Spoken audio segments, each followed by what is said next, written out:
Jim, Matt, the ship lies at anchor off New Eden. A tinder stands ready for your disposal. I dreamed of clouds, great long fluffy bastards, low over the sea. I dreamed of the abyss in the darkest reaches of the deepest ocean. I dreamed of the Square Roots podcast, playing Banishers, Ghosts of New Eden.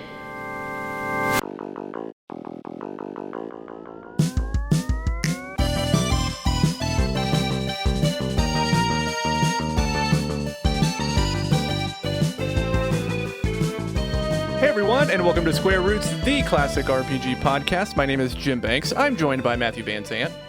Hello, fuckers. And Vanessa. I'm Vanessa. And this is a podcast where we play and talk about your favorite classic RPGs one chunker at a time. We're playing the most classic of all RPGs, Banishers, Ghosts of New Eden. Where's Johnny Thickskin Brandon? Oh yeah, Johnny is out. He has what's known as the Canadian waterfalls. We call it diarrhea. Poor guy. Just seems to afflict us one after the other. It's like we've got a stomach bug that we're passing around the house. Yeah. Well, we do all share one toilet. That sounds like a fucking nightmare. living with you guys in a house with one bathroom sounds like the worst thing ever. I would be so relaxed about the cleanliness of the bathroom and what state you guys left it in. You'd never hear a word from me. You would love it. I keep a tidy bathroom. You just told us about how your bathroom exploded so badly that a plumber had to be there for like 3 days in a row. That wasn't because of neglect. He forgot about that excuse that he made to skip the last episode, so now he's got to scramble to try. You guys have no idea. You have no idea what I've seen. And that's why you're now staying in a hotel, is that right? Out of those pipes. I am in a hotel, but not for that reason. So if my track sounds bad, blame it on the Fairfield Inn. Oh, wow. Dox yourself. I guess you did say in what state, city, or country. Yeah, there's a bunch of them. You know what, guys? I think it's time for some honk gaming goose. That's exciting because there's so some much honk gaming goose to discuss this week. Big nugs.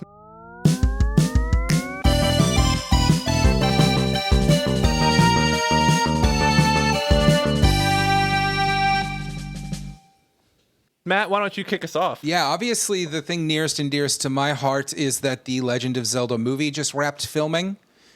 We still know exactly nothing about it, but I assume you'll both join me in celebration of the upcoming Legend of Zelda movie. I bet it'll have songs like do-do-do, do-do-do, do-do-do-do-do. And, Man, that sounds awful. Do-do-do-do-do. Do-do-do-do-do. Do-do-do-do-do-do. God, I'm getting excited just thinking about it. That was catchy. Did they do a trailer for that yet? No. I imagine it's going to be in post-production for quite some time. There's going to have to be a lot of CGI in that thing or it's going to look like dog shit. God, what if they had made a Zelda movie like in the 80s or like the early 90s like they did Mario and it had been like all the moblins and stuff were Muppets, and they just filmed it in a local forest. Who would play Link back then, like Fred Savage? Jonathan Brandis, obviously. Yeah, that's true. R.I.P. He fucking looked just like him. I'm pretty sure that's who they modeled him after. I thought when they Zelda released would like the definitely first be stills, wildly inappropriately older than Link. Mm-hmm. I thought when they released the stills, the first stills of the, when they showed the lead actors, as in character, they looked AI generated. They didn't look like real people. Yeah, they probably are. These are probably the world's first AI actors. I certainly had never heard of either of them, so they very well could be. Well, they're Gen Zers, You got to get them on the cheap. Yeah. No, you do, particularly if you want this to be like a franchise. You can't be swinging in for A-list actors in movie one.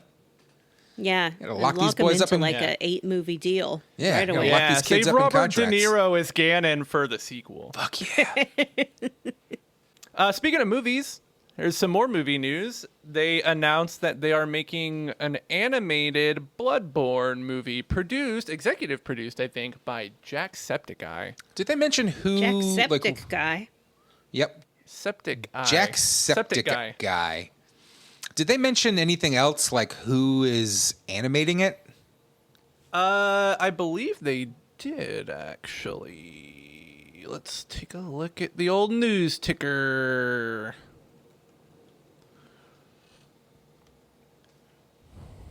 Let's see. PlayStation's Bloodborne is being developed into an R-rated animated feature for Sony Pictures. Be very true to the spirit of Bloodborne. Co-produced by PlayStation Productions Lyrical Animation and creator and gamer Sean McLaughlin, better known by his pseudonym Jacksepticeye. Sean might not be the correct pronunciation of that. There's an accent mark over the A. Maybe it's pronounced differently. I don't know. But I don't know who Lyrical Animation is or Lyrical Media.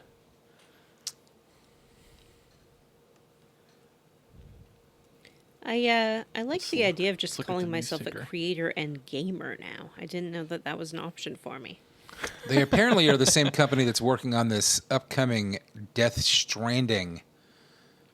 I don't know if it's a movie or a show, but project, I guess we could say. That is an animated movie. Yeah, I know it's animated, Also, but I don't know if it's a movie or a show.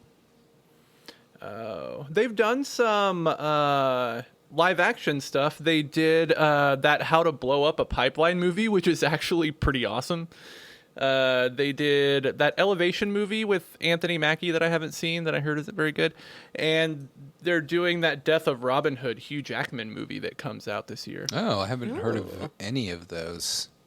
I've seen the trailer for the Death of Robin Hood one, and it looks okay if you want like a gritty Robin Hood, Old Man Robin Hood. I don't know. It's kind of what it is. It's Old Man Robin Hood.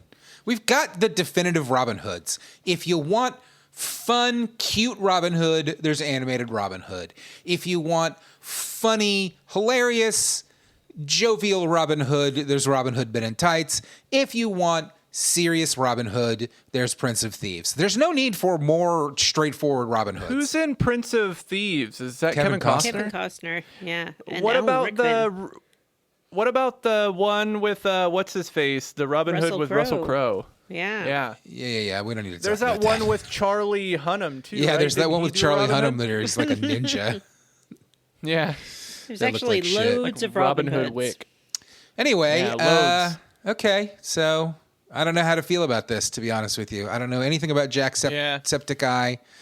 I don't know anything about this animation studio. Are they even a studio or are they just a production company that hires studios? You know what I mean? Yeah, I don't know. It seems like they have different divisions. It looks like they launched a Lyrical Games, which is a privately funded indie game publisher. So they did that last year too. Oh wait, they acquired Line Mileage and turned them into a division called Lyrical Animation. So they bought another company called Line Mileage. Okay, well, basically we don't have a lot of information on this, and who knows? Yeah, but I'm looking forward to it. Bloodborne's cool, and I hope Yeah. the movie's cool. Yeah, I can see that being like a cool thing. Yeah, I think Bloodborne, like, this is not an exaggeration. I think it's the best Lovecraftian horror Modern Lovecraftian story.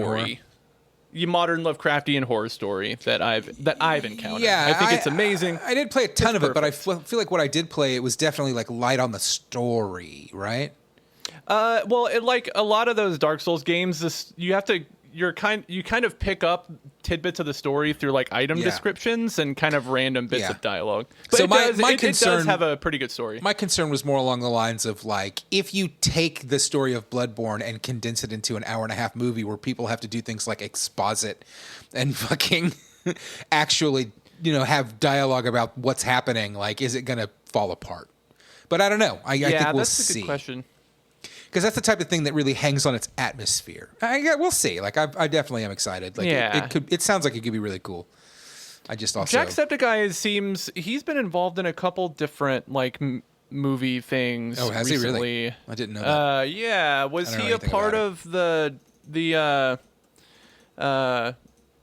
Iron Lung movie? Did he have I wouldn't know. a hand in that? I'm pretty sure he's made up. I think he's a real guy.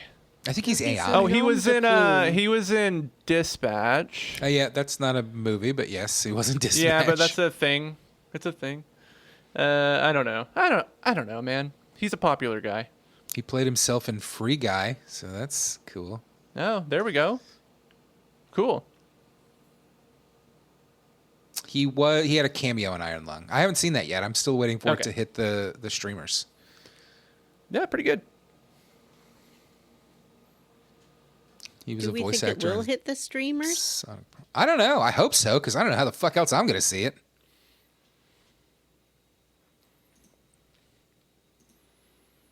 What else? I'm not going to lose any else? sleep over it. Also, I know that it's Honky Gaming Goose, but we're talking movies tonight. The Street Fighter movie trailer dropped today as of recording. Right. I heard you guys talking about it and getting excited, and I did not watch it. Yeah, you don't care about Street Fighter. Not really. Yeah. It looked really dumb, but it looked fun. It did look dumb. Yeah, I don't know. I'm skeptical. It looked a little more cartoony than I thought it was going to. You know what's really funny to me is in the Street Fighter games, it is very much about people like meeting on the street and fighting. And it does not feel like I know that it is like technically like the World Fighters Championship or something like that, but it never feels like it is a tournament like Mortal Kombat is. No, it doesn't, yeah. It just feels like these are people meeting on the street and fighting. And the movie very much leans into this being like a tournament, which is funny considering the Mortal Kombat movie that the Mortal Kombat remake that came out, which is ostensibly about a tournament, did not feature a tournament in any way, shape, or form. So it's like they've swapped. When does the Street Fighter movie come out? October. Okay, so we get 2 fighting game movies this year. We get Mortal Kombat in May and then Street Fighter in October. I am real excited for Mortal Kombat. Like, I don't need that movie to be like a good movie because the first one wasn't, and yet I really enjoyed it, you know? Well, I know how much you like the main character of the new Mortal Kombat. He definitely is going to die in the first scene of the What's movie. his name? Cole? Cole. Cade yeah. Code? Cole. He looks like the Gold Ranger. I hate his guts. Remember his cool metal armor that he gets? That's his Arcana. Yeah, his Gold Ranger armor. And then Kano's Arcana is he laser shoots eye. a laser beam out of his eye. So stupid. Kano was the best part of that movie, and I'm really glad he's back for the sequel. Yeah, me According too. to the trailers. That's good fun. That's a good fun time.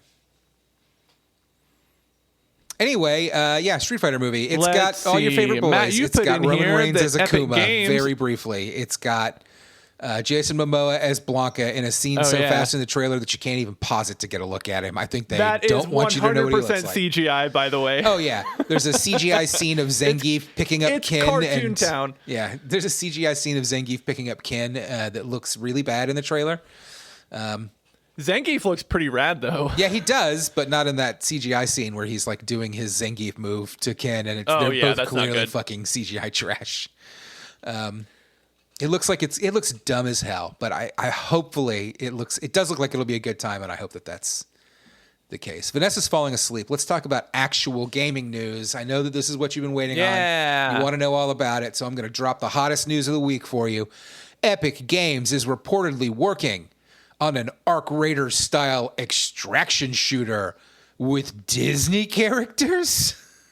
What does extraction no sense. shooter mean? Never heard of those. It's like Escape from Tarkov, where you drop into an arena with other players, but the goal is not to eliminate all the other players and be the last one standing. It's to collect a certain amount of resources and then leave the arena without being killed.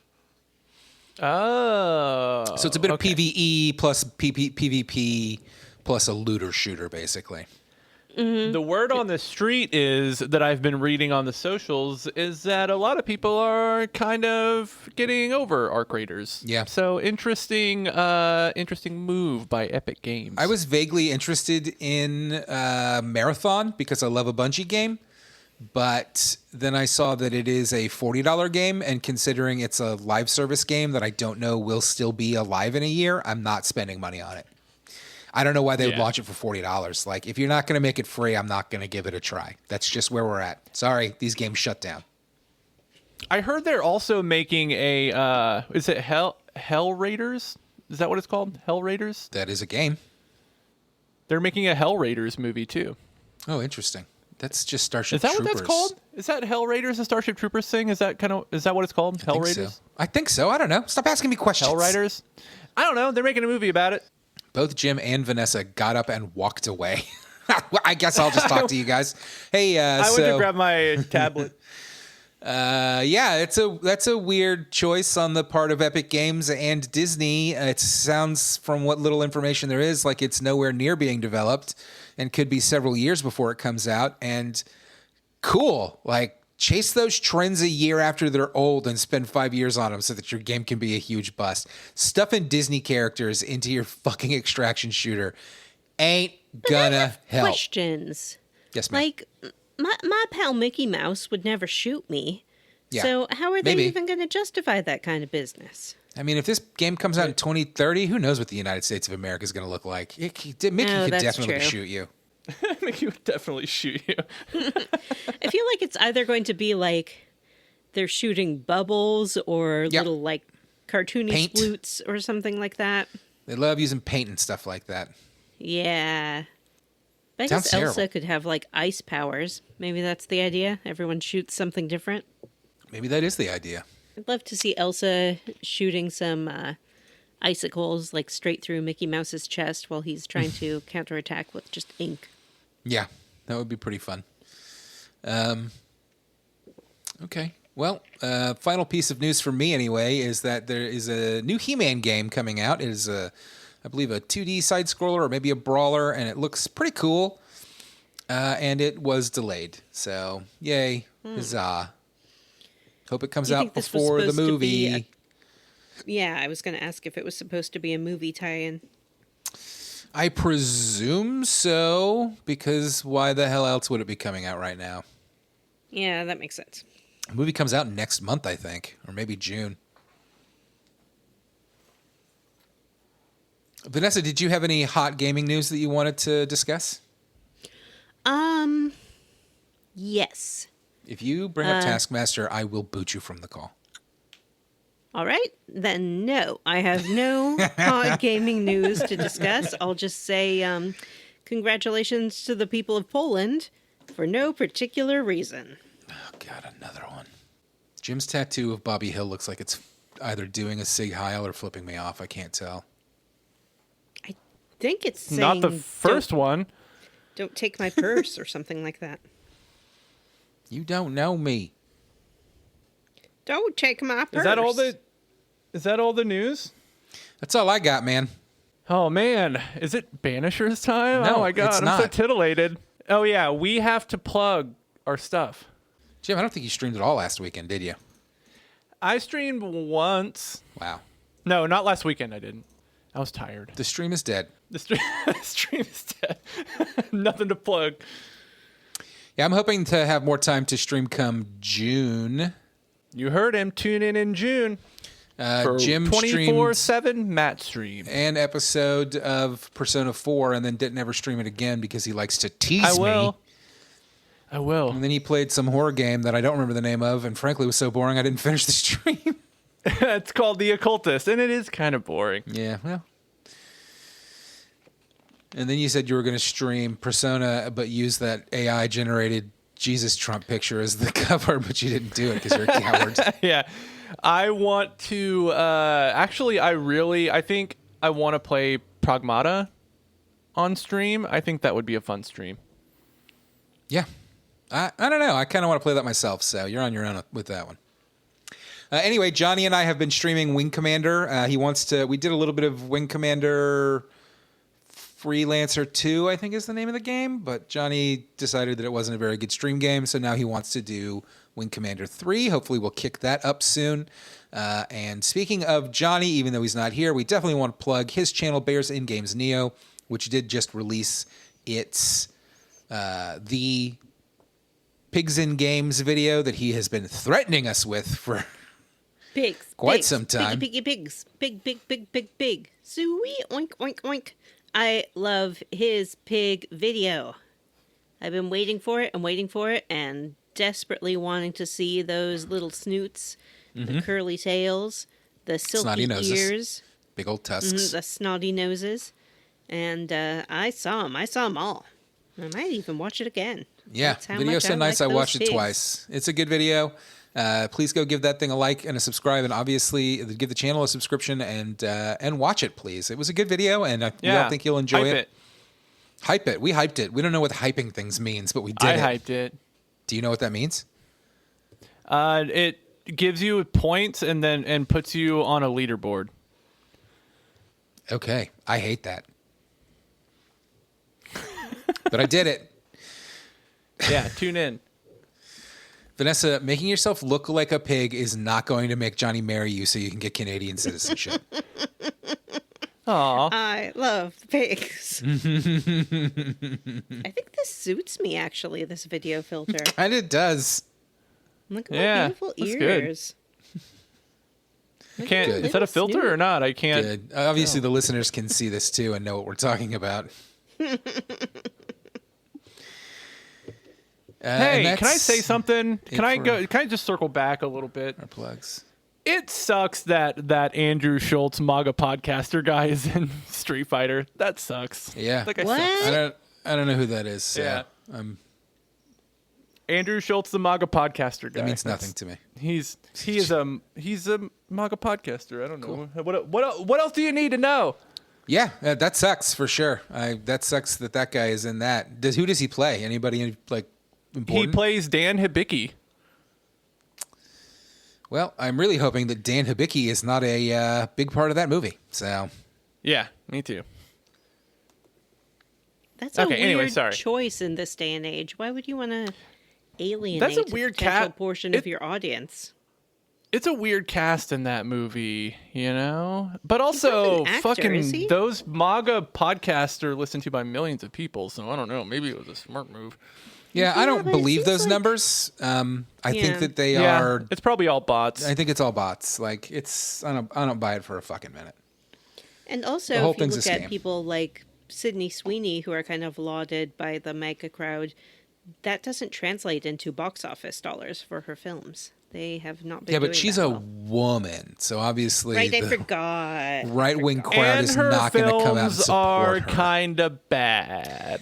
That's not true. She's been in a couple of good films. You and I both liked that ghost movie she was in. She was a nun or something? What ghost movie? Oh, the one where you see her boobs. Yeah, that's all of her movies, so that does not narrow it down. Yeah, I did like that movie actually. Now it's time to talk about Banishers. Yay!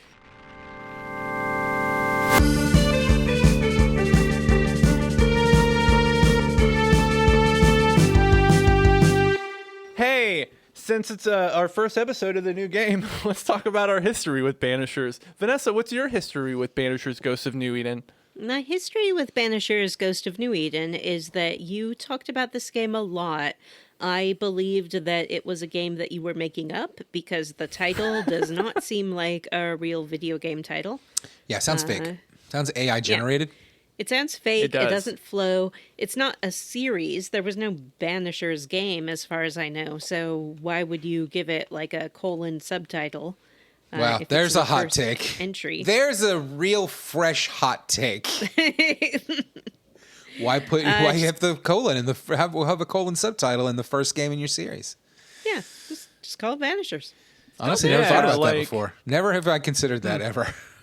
Can you think of a standalone property that has a colon subtitle? A standalone property that? Oh, sorry. Yeah, that has. Yeah, I mean, there's got to be some that just didn't get that sequel because they bombed. You know what I mean? Oh, I know one. Deuce Bigelow, male gigolo. I don't. I think that's Does that have a just the whole colon? title. I think isn't that's it? just the Oh, title. that's just the whole title? Oh. Well, sort of Captain America: The First Avenger. Oh, there you go. I don't It could have understand. just been called Captain America. I'm confused. But it does have a whole Yeah, series. I didn't answer his question. You did not understand the assignment. Is I there an understood. I original chose not to property, answer it. an original property that has a colon and then something after it in the title? There has to be. What about that movie about the cars that are cities? What was that called? That's a book Transformers. series, though. Oh, okay. Let's see. Jupiter Ascending didn't have a colon title. I know they're out there. That's the I know thing. they're It's out like there, I too. know there has to be some stupid movie that was like blah blah blah. The blah blah blah. Well, I don't know why we're talking about movies. These are games. And when it comes to games, every game has this. Oh, yeah, you're right. Every game that comes out Name these one. days has a fucking colon subtitle.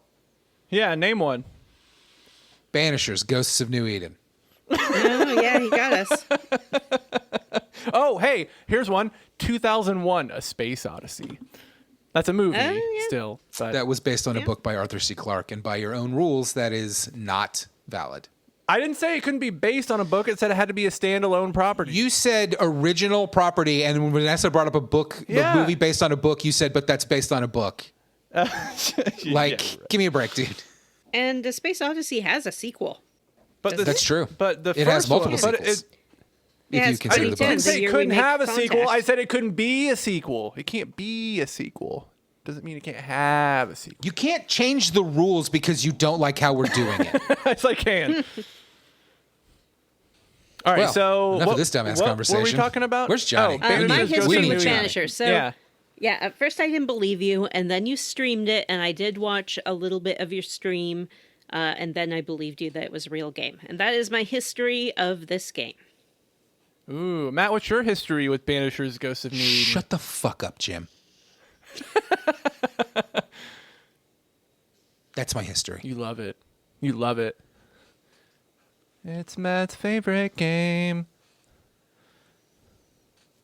That's it. That's all I'm saying. Is that all you have to add? That's all I Okay. have to say. I'll go into my history if you guys are curious. Not curious I at first all. played- You I pretend first like you've played played this game 3 Banishers. times, yet every time I try to bring up some sort of plot point that I want to discuss, you don't know what I'm talking about, which leads me to believe that you have not played this game.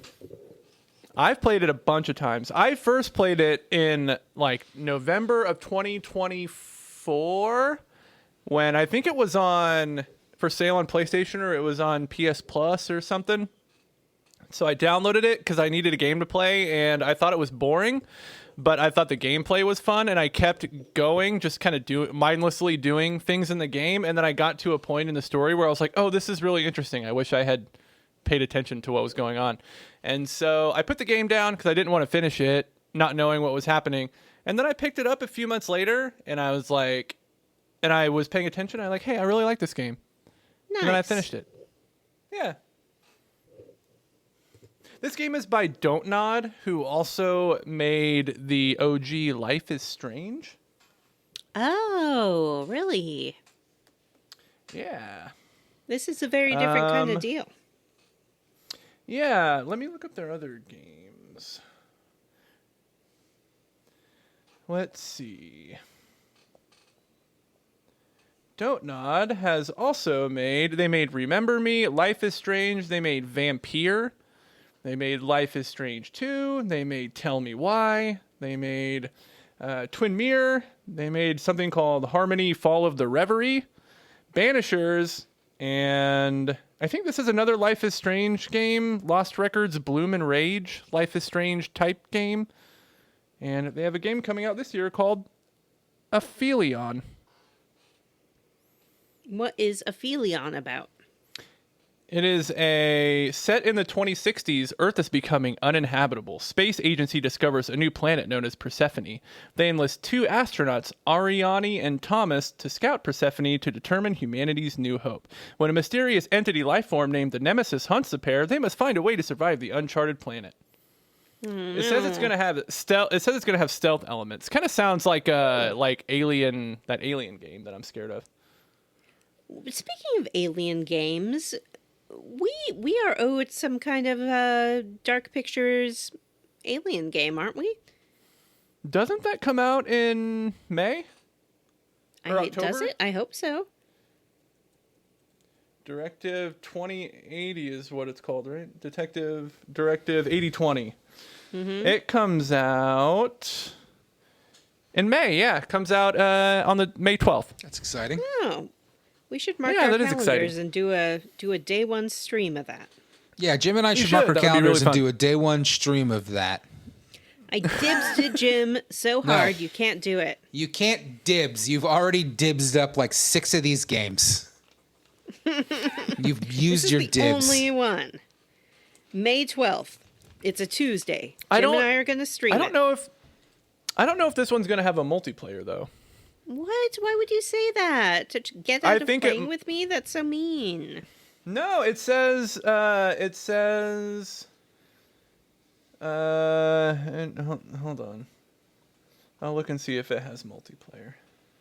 That's the whole point of those games. Well, the first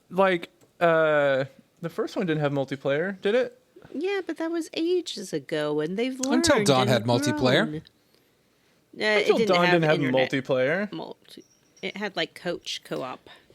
Yeah, coach co-op, where you coach each other to not be too scared. Oh, it's a single player with up to 5-player couch co-op.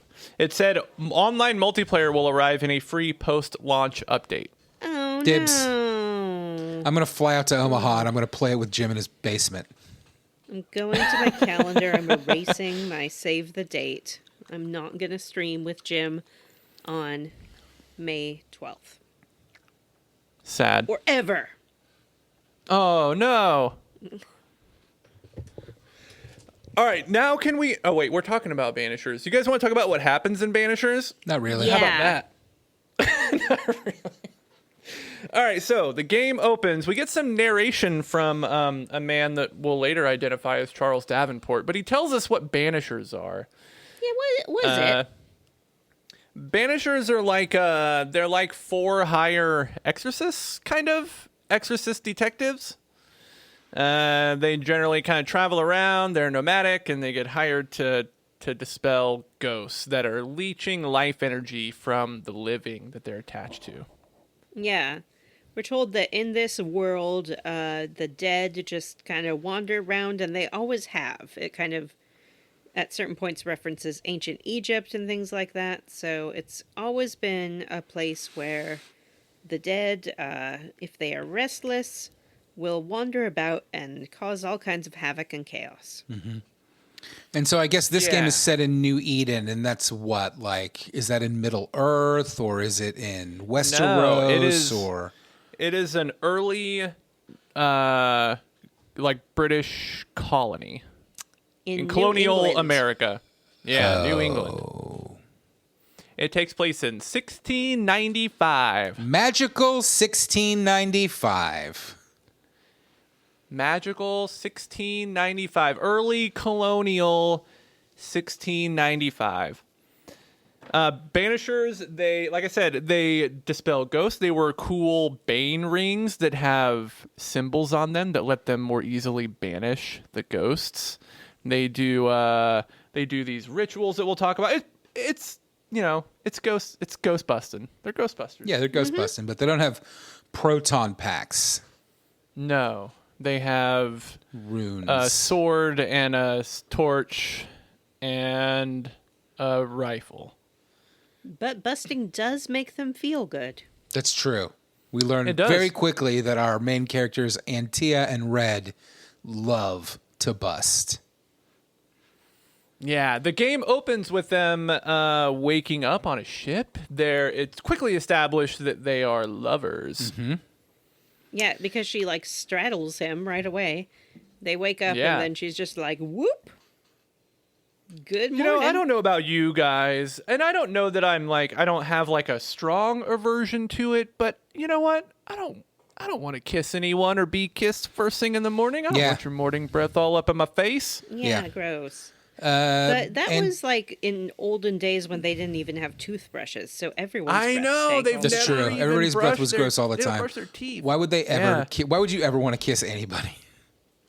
In real life, like, I bet their teeth were rotting out of their heads. Well, that's why French kissing wasn't really a thing until toothbrushes were invented. You know what I mean? Is that true? I have no idea. So Antia is a Cuban woman of color, and Red, her husband, in all but name it seems, is a lily white Scottish boy. He does not, I think, have red hair, which infuriates me. Though, is that more of an Irish He thing? does not. Maybe it is. That's a good question. I don't know. Vanessa probably But, yeah, knows. Red She is- knows boring facts Red is- about things. Yeah, do Scottish people have red hair? I feel like that's a Scottish thing to have the red hair. Scottish people can and sometimes do have red hair. I mean, almost all people can have red hair. That wasn't really the Yeah. question. Is it more common in the Scots?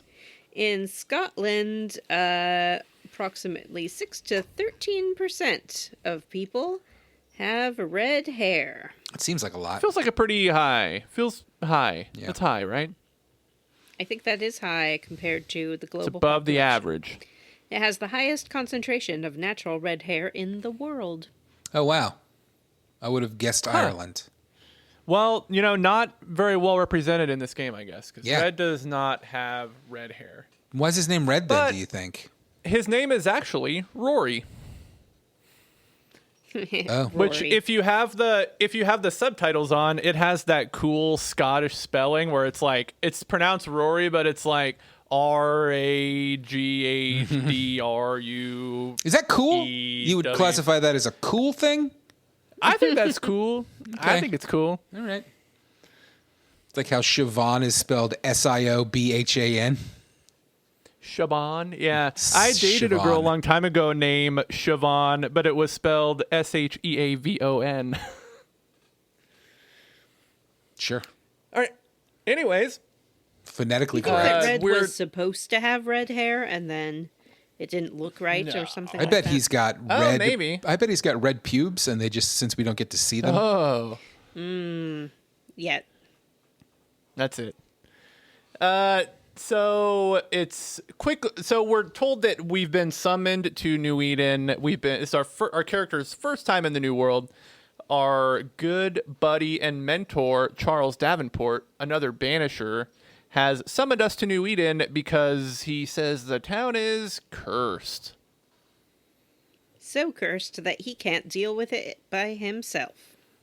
Yeah, and they comment on that. They say that Charles is like a formidable banisher and he knows a lot about the ghosts and stuff, and they're like, it must be pretty serious if old Charlie can't do it.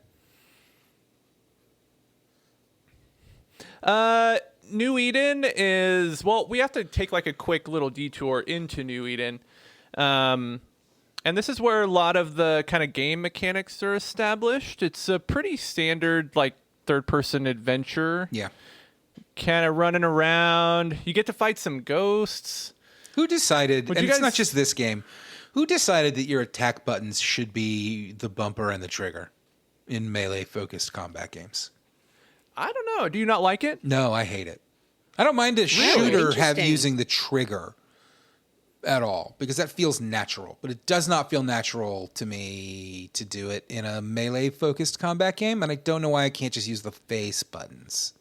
Would you rather be pressing square or like Yeah. X? Yeah. I get that. I don't mind it though. I mean, it has, and I don't know, maybe this is one of the reasons why I find the combat so satisfying, but it has a very similar, if not, I guess maybe nearly identical control scheme to God of War, Yeah. with the exception of the axe throwing mechanic, I guess. But yeah, it's I don't mind there's hitting the a bumpers. yeah, me Give my either. I little kind fingers of a I break. kind of like it. My fingers don't like the bumpers. Maybe they do it so, like, yeah, like Vanessa said, then your thumbs are free to use the sticks, and you're not having to, Yeah, like, I guess that move makes your sense. fingers around a bunch. That does make sense. I don't love the camera controls in this either, though. The lock-on does not seem to be very good. so far, and the camera doesn't seem to move naturally at all that I've noticed. Like, you do just have to be controlling it at all times. Maybe it's because I'm jumping back and forth between playing this and Majora's Mask, where the camera will move around for you, basically, since you can't control it. So that might be part of it, but I feel like most games the camera will at least like try to move around, and you can jump in and kind of move it when you need to. And I feel like in this, like you have to be dedicated to moving that camera at all times. Yeah, if it's not cinematic, then you're kind of in charge. The game doesn't direct any of the camera work for you. Yeah, that is true. That's an interesting point. I hadn't thought of that. I don't even know if I would have noticed it if I was not playing something else that's so different right now. Yeah. So I mean, a lot of times, though, especially in third-person games, the camera will like center on two characters having a dialogue, you know? This one kind of doesn't really do that for you. Yeah. Though, to be fair, on a lot of games that do that, it does it really badly. Like in Mass Effect Andromeda, where it would constantly just shove my camera into a wall or up somebody's nose so that I could not see what the fuck was going on. But it didn't matter because, that game was bland. So, New Eden sucks. The weather's bad. It's cold because it's just cursed. rain. Yeah, but ghosts aren't weather, Jim. They said it's been bone-chillingly cold for months, and it's seemingly nighttime all the time in New Eden. The sun never comes out. That also sounds awesome. And also, everyone is having nightmares every night. That's just a normal day. Sounds bad. I have nightmares all the time. I had a nightmare the other night that my cat had rabies, and then I woke up when she bit me. Why do you think? Do you think you were having a premonition, or do you think your cat was biting you, and then you had a nightmare she had rabies, and then you woke up? I think I had to pee, and my brain was trying to figure out a way to wake me up. I've never had much in the way of nightmares, but lately I have had a bunch. But none of them are like super scary. They're all just kind of like anxiety nightmares. But they almost always coincide with me needing to pee. So I think it's more that I'm starting to wake up, Oh, yeah. I know Vanessa has had this nightmare too, but I pretty regularly get the one where I'm back in college and it's like finals time, and I realize that there's a class that I enrolled in at the beginning of the semester that I never went to because I forgot. And there's no chance of me passing the class no matter how well I do on the final, and I'm just doomed, and I'm stewing in anxiety, and then I wake up. That sounds like a good dream. It's pretty anxiety-inducing. So when we get to New Eden, our job is to go to the tavern or the inn. Is it the tavern? I think it's a tavern. Our job is to go to the tavern. I don't think it's either. I think it's called like the public house. Well, you're supposed to go to the meeting house. Well, they say that it's the meeting house. Yeah. Well, I can't. You go to the tavern first because you can run into the guy who runs the school, and you're like, hey, where's the tavern at? And he says, oh, it's the place with the lamps on. And then when you talk to him, you're like, hey, you're the school guy, huh? So what's up with there not being any kids here or barely any people? And he said they sent all the kids away, and the people who were left could barely stand to live without the kids, and then they left too. And there's just a handful of people still left trying to tough it out in New Eden Town. I wouldn't send my kids away and not go with them. Yeah, that seems like a weird choice, right? I bet it's colonial times, so they're like trying to establish a fucking colony or whatever, so maybe it makes more sense. Yeah, man. Colonial times sounds like it really sucked. Yeah. Do you think you could survive in colonial times? No. I don't think I could. Absolutely Well, of course not. We are soft boys who grew up in the lap of fucking luxury in the United States of America. We know nothing. I would be burned as a witch. You still may be. Yeah, it's true. Don't count me out yet. Yeah. You're going to leave that pig thing on the whole time, aren't you? Yep. When we do make it to the tavern, we find Charles to be absent, and we find 3 people in the tavern in his place.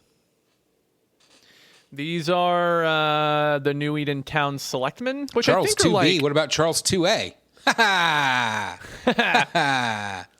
Oh, the pig thing's gone. Nope, it's back. There's 3 town selectmen. These are like the city council, I guess. Vanessa, what's a town selectman? Okay. Yeah, you got it. So they're like the city council. We meet a guy named Fairfax Haskell, who is a very British-looking man who is the governor of the colony. And we meet thick-skinned Newsmith, who is like the hunter lady. Mm-hmm. And we meet Colonel. Yeah, we meet Captain Pennington, who is the guy in charge of the New Eden militia, the colony militia. And they tell you Charles is dead. Yeah, Charles is super dead. Sad. But he was not killed surprising by considering he didn't the curse. meet us. Yeah, he's nowhere to be found. I think I'm going to interrupt here. I feel like we're moving ahead at like a good clip, and we're kind of not addressing the elephant in the room here, which is that maybe not the elephant in the room, to be honest with you, because what do we care? We don't. But this is a video game that stars a woman of color as its main character, which is cool. It's an interesting choice. And I think that having that in colonial times is an interesting choice. Vanessa and I were talking before recording, and I kind of mentioned that I don't love a colonial times setting in general. So it doesn't do much for me in that regards, but it is interesting to have kind of a free woman of color in a time of like slavery was still a huge thing at this point, right? Or was already a huge thing, or was it not? Yeah, I know that it was sure. in the world, but was it in the States at this point? Well, the States didn't exist. Yeah. The colonies? No, I don't think it was, because these are mostly Puritans. And I don't think a lot of Puritans not where they are, but I think slavers. that because she's Cuban, so I think it would have been down there. Oh, interesting. Yeah. That's a good point. Yeah, that's a good point. Yeah, I think that's an interesting choice. I mean, I don't know. Am I gonna have to play this whole game as a woman? Like Haskell does. Haskell does say something when you walk into the tavern. He addresses Red and he says, "Your servant woman can stay inside by the door. She wants to." Yeah. And then Red says, "I'm actually the apprentice. She's the boss." But they're okay with it pretty quickly. They're just like, okay. Yeah, they're not going to hassle her about it. I don't know how historically accurate this would be, but I also kind of don't want to interrogate it. Well, we can assume that because this world is full of ghosties, things have progressed in history a little bit differently than in our home world.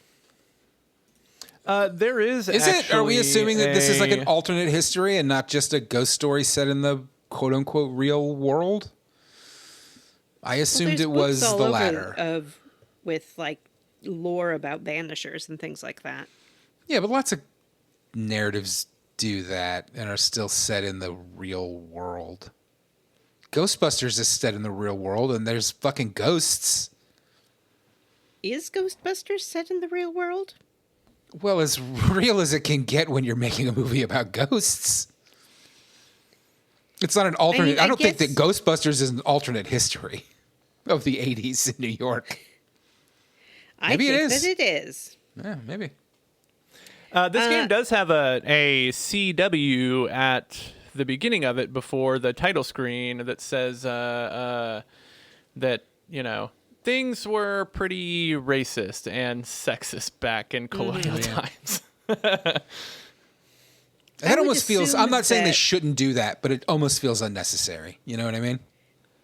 Well, here's what I would assume is that in a world with banishers, being a banisher sort of affords you a special position in society that you wouldn't necessarily have by virtue of your gender or race. Yeah, it does seem like everybody knows what a banisher is. It's not like it's a secret society or something like that. They're almost like a type of like a more practical clergyman. They're able to like solve actual problems without telling you to have faith, But they're not necessarily associated with one religion or another. In fact, Anyway, I think this they're pretty Antia lady- explicitly not. This Antia lady's pretty interesting and an interesting choice for a main character, and the game's definitely not going to fridge her in the first 2 hours. Right? Right, guys? I think we should talk about that. I think we should talk about that when we get there. Right? Let's see. Charles is super dead. No, And- Charles. Oh, I knew him well. But Governor Haskell is like, we'll still pay you to get rid of this curse. Like, you're still on the job. Were you guys also So- upset that the governor isn't cute? No, it's colonial times. I expect everybody in this world to be absolutely hideous. Red is too attractive for this world. His hair looks washed. I call bullshit. I think there is a Vanessa boyfriend in this game. Woohoo! I'm excited to meet him later. So yeah, we go to Charles's widow's house. What is her name? Esther. Esther. Yeah, we go see Esther, Maybe and Ethel. she's very sad. This is where the game introduces us to like the investigation mechanics, where we have to look around an environment and figure out what's going on with a ghost. I don't know how much this is going to evolve later, so I'm not like casting judgment on it, but at least in this section, it is walk around this house and look at the things that are glowing or the things that have an icon over them. You don't do Yeah. much investigating. You just kind of click the button in the right places and the game progresses. Yeah, I think it would have been nice if it had like an Alan Wake style, like put them in order or draw connections between them. Ooh, like But an honestly, Obra in Dinn Alan style Wake, I didn't notebook. Put it feel- all together. Yeah. Ooh. I didn't feel like Alan Wake Yeah, worked I that agree. well for investigations either, because it just forced The- you into a linear. Yeah, Yeah. the murder board was a bit weird because you could definitely just like, it would just basically be like, well, you got that wrong, so try it again. Try harder, dummy. But at least it was something. I still appreciate something. It's interesting in this game. At certain points, there are like dialogue choices where basically like a character is asking you your opinion on like what is going on with whatever character in the game. Especially if you're doing a haunting, it comes up quite a bit, and you can choose to have different dialogue. I don't know that it has a big bearing on how these hauntings play out, but it is interesting to hear them discuss like different interpretations of like what's going on with a character in the game. That is something that comes Yeah. up quite a bit that I think is really cool. Yeah, I did like that too. So we find out that Charles, who is a very religious guy, has been investigating this nightmare. He can't figure out what it is. It's getting worse, and he decides to confront it himself because he thinks that his friends Red and Antea are not coming because they've been weeks delayed by bad weather on their trip to New Eden. And he dies. Sad. Rip. We should mention too, Matt. You mentioned that the main character is Antea. She's also like the character we're playing as. Mm-hmm. In this beginning part, we're controlling Antea, and Red is like a secondary character. Mm-hmm. So when we finish up this investigation at Esther's house, we head to the cemetery because that's where Charles said he was going. And we find his grave after we do some more combat. How do you guys feel about fighting these wolves? Wait, the wolves are after this, I think. I think you're just fighting spirits here. Yeah, you're just fighting spirits. These Spirit spirits guys are all over. Yeah, there's a lot of them. They're just little wispy was a- kind of white guys. Yeah, there are. We'll come across multiple different enemy types. I'm interested to hear what you guys think of some of them. But yeah, these are just kind of the basic. I think they just call them specters. Mm-hmm. Yeah, specters. So we make our way to the cemetery. We find Charles's grave, and then we find that there's like I think they call it like a stain, like a memory that we can view if we do the correct ritual. And so we have to get some supplies, and that's another mechanic in this game is these rituals that you can do at certain points. Most of them are just to trigger either like updates to a mission, like to progress the plot, or to initiate an optional combat encounter. Throughout the course of the game, you'll find different places where you can do different rituals to do different things. I think there are 1, 2, 3, 4, 5, at least 6 of them, I believe. They do different things. Pretty cool. We do that, and we find that Charles was murdered by like a big lady ghost who mocked his faith. Rude. And then like gave him a heart attack, I guess, scared him to death, or shot him through the body with something. She just kind of reached into him, and she was like, "Lol." Well, that's what they do in The Frighteners. Remember The Frighteners? I don't know if I've ever seen The Frighteners. With Michael J. Fox? Yeah, with Michael J. Fox, or without him. Whoa. Either way. He does say that he was, like, the ghost does tell us that he was frightened to death. Yeah. Well, she's pretty scary, but, she might have some points. I think we should listen to the ghost. Why? Well, we'll get into it later, but, I think maybe she has some interesting things to say. But she's also a murderer. She Well, murdered sure. our good friend Charles Davenport.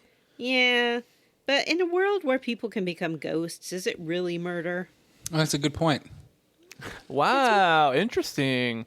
Or just sort of a transmutation? I don't know if that would hold up in court. Well, let's find out. We don't know what the courts in New Eden are like, Mm-hmm. Oh, well, we'll find out. What sort of precedent is there? How can we know? Do you think that if we did live in a world where you 100% could come back as a ghost if you wanted to, that like murder would still be looked at as as big of an offense?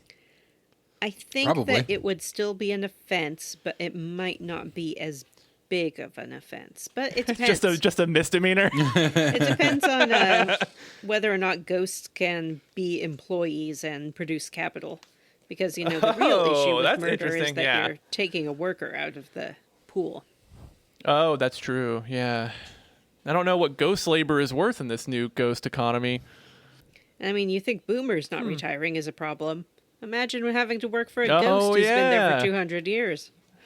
One thing that I think that I find really amusing in this game is, like, the Banishers not only banish the ghosts, like, they seemingly fucking hate ghosts. Yeah. Like, they are straight up rude right to their faces. Yeah. Because they don't Especially see in them as Tia. people. They see them Yeah. as, like, monstrous echoes. Yeah, and the thing about ghosts and banishers is that the longer you're a ghost, the hungrier you become for essence, which is like the life energy of the people around you. And so the longer you remain a ghost, the more of a threat you are to the living. Yeah. So, in that instance, maybe murder would be more of a crime. Because not only are you that's killing true, someone, 'cause but you're you're creating- potentially yeah. endangering a whole community. Yeah, you're creating like a sucky ghost. Life sucker. Yeah, you're creating a sucker. They say a sucker's Sucker. born every minute, and you're That's right. helping that happen. What else happens here? Oh, we find this is where we learn about ties, and this is a very important thing when it comes to hauntings. Is that a ghost can only be, I guess, like cast out. You can only do an ascension or a banishment if you find the ghost tie, which is the thing that is linking them from, I guess, like the dead world to the living world. I'm pretty sure that's how it worked in Supernatural, too. It Oh, was really? usually just bones, but they had to burn stuff all the time that linked a ghost Oh, to the cool. world. Yeah, and this one, they don't burn. Well, we'll get to what they do with it, I guess. But we find Charles's tie. Charles's tie was his personal Bible, because he was also the New Eden town reverend, right? Mm-hmm. And we use the tie to summon his ghost, and we have a little conversation with him. And this is where Ante is straight up rude. Yeah. She's like, hey, you need to go because you're dangerous and you're a ghost and ghosts suck. Yeah. Just shut your fucking ghost mouth, you ghost bitch. Yeah. He goes, I'm not just a ghost. I'm your friend, Charles Davenport. And she goes, you were Charles Davenport. Now you're just a fucking dickhead ghost. You're just a piece of shit ghost. Yeah, and he also says, I'm still a banisher. I can help you. And she's just like, we don't need that kind of help from your kind, ghost boy. Yeah, ghosts, they are, they're pretty prejudiced against the ghosts. Rude. Would you, like, if I died and came back as a ghost, would you guys be scared? No, but I would be very rude to you. But that's no different than usual. No, that's true. Yeah, Fuck that's you, true. Ghost Jim and real Jim. Would you tell us you're a ghost? I would imagine you'd be able to tell, considering, like, I'd be dead. I mean, he leaves that ghost splooge everywhere he goes, so. Right. Yeah. That ghost goo? Yeah, ghost goo, quote unquote. Yeah, ghost goo. I think that if you were a ghost and you came back, as long as your voice could still be picked up on recordings, which is one of the things ghosts can famously do, there's no reason we shouldn't just keep doing the podcast. Ugh, the audio quality with all the static and the bursts. Ugh. You know what would be really tough about this hypothetical situation is that every time I looked at you, I would know deep in my heart that busting you would make me feel so good. Maybe I could, like, possess you guys. Like, I could be Vanessa for a day. Now, that would be okay. I can, like, put out a list of chores for you to do while you're me, and you can really get the full Vanessa experience. I wonder how I think in much order to do differently that, it would he be has to to stay live in bed all day world- and ignore his list of chores, though, right? Yeah. Complain about his ankle? I'd be noticed immediately. Like, that's not Vanessa. She's cleaning. Why is Vanessa cleaning out the basement? Yeah. The bed would be like, I don't think so. You're trying to get up? Unreal. Your cats would know It's immediately. before noon. Oh, the cats would definitely know. Cats know all about ghosts. Oh, They can see them. They know if someone's that's an old possessed. wives' tale. That's a folklore. Cats are dumb as shit. You know what? I have a question for you guys. Mm-hmm. Do you guys believe in ghosts? No. Not Vanessa, do you believe in ghosts? really. What does I that definitely. mean? Well, I think there are some places that will have like a certain vibe, but I don't think it's a ghost necessarily. Do you think it's a supernatural vibe? No. I think it's just like, well, I don't know. Like sometimes I've been places and you just get an ick feel about them. And you're like, this place is ick. I think people tend to leap to the conclusion of ghosts when weird stuff happens that they can't explain. I think that's true for a lot of stuff, obviously. Mm-hmm. Ghosts or UFOs or whatever. Witches, like things happen and people are like, I don't know, like my fucking candles keep falling off my shelf. And so, boom, brains say, ghost. Must be ghost. And that's it. End of story. Like you'll never believe anything else. Well, I don't know. Remember, and also there's a lot of people out there in the world that do straight up just have hallucinations and shit. And I don't know. Yeah. I remember back in the late 90s, early 2000s, there was a guy named John Edwards who could talk to ghosts. Yeah. I forgot about him. You're right. That does. You guys remember crossing over with John Edwards? Yeah. Do I remember famous cold reader John Edwards? Yes, I do. I lived in a house. What about Teresa Caputo? Do you like Teresa Caputo? Her as well. I lived in a house that would be considered, if you were going like, oh, here's some classic haunting things. All of that stuff happened. Like doors would open by their own selves, and there were like little latch windows, and those would open, and sometimes I would hear like my cat walking around the room when he wasn't in the room. But here's the thing. It was a real old house on a hill where the wind blew all the time. So, it's like... I remember when I was a kid, I used to think that I heard like ghosts or something in like the hallways at night.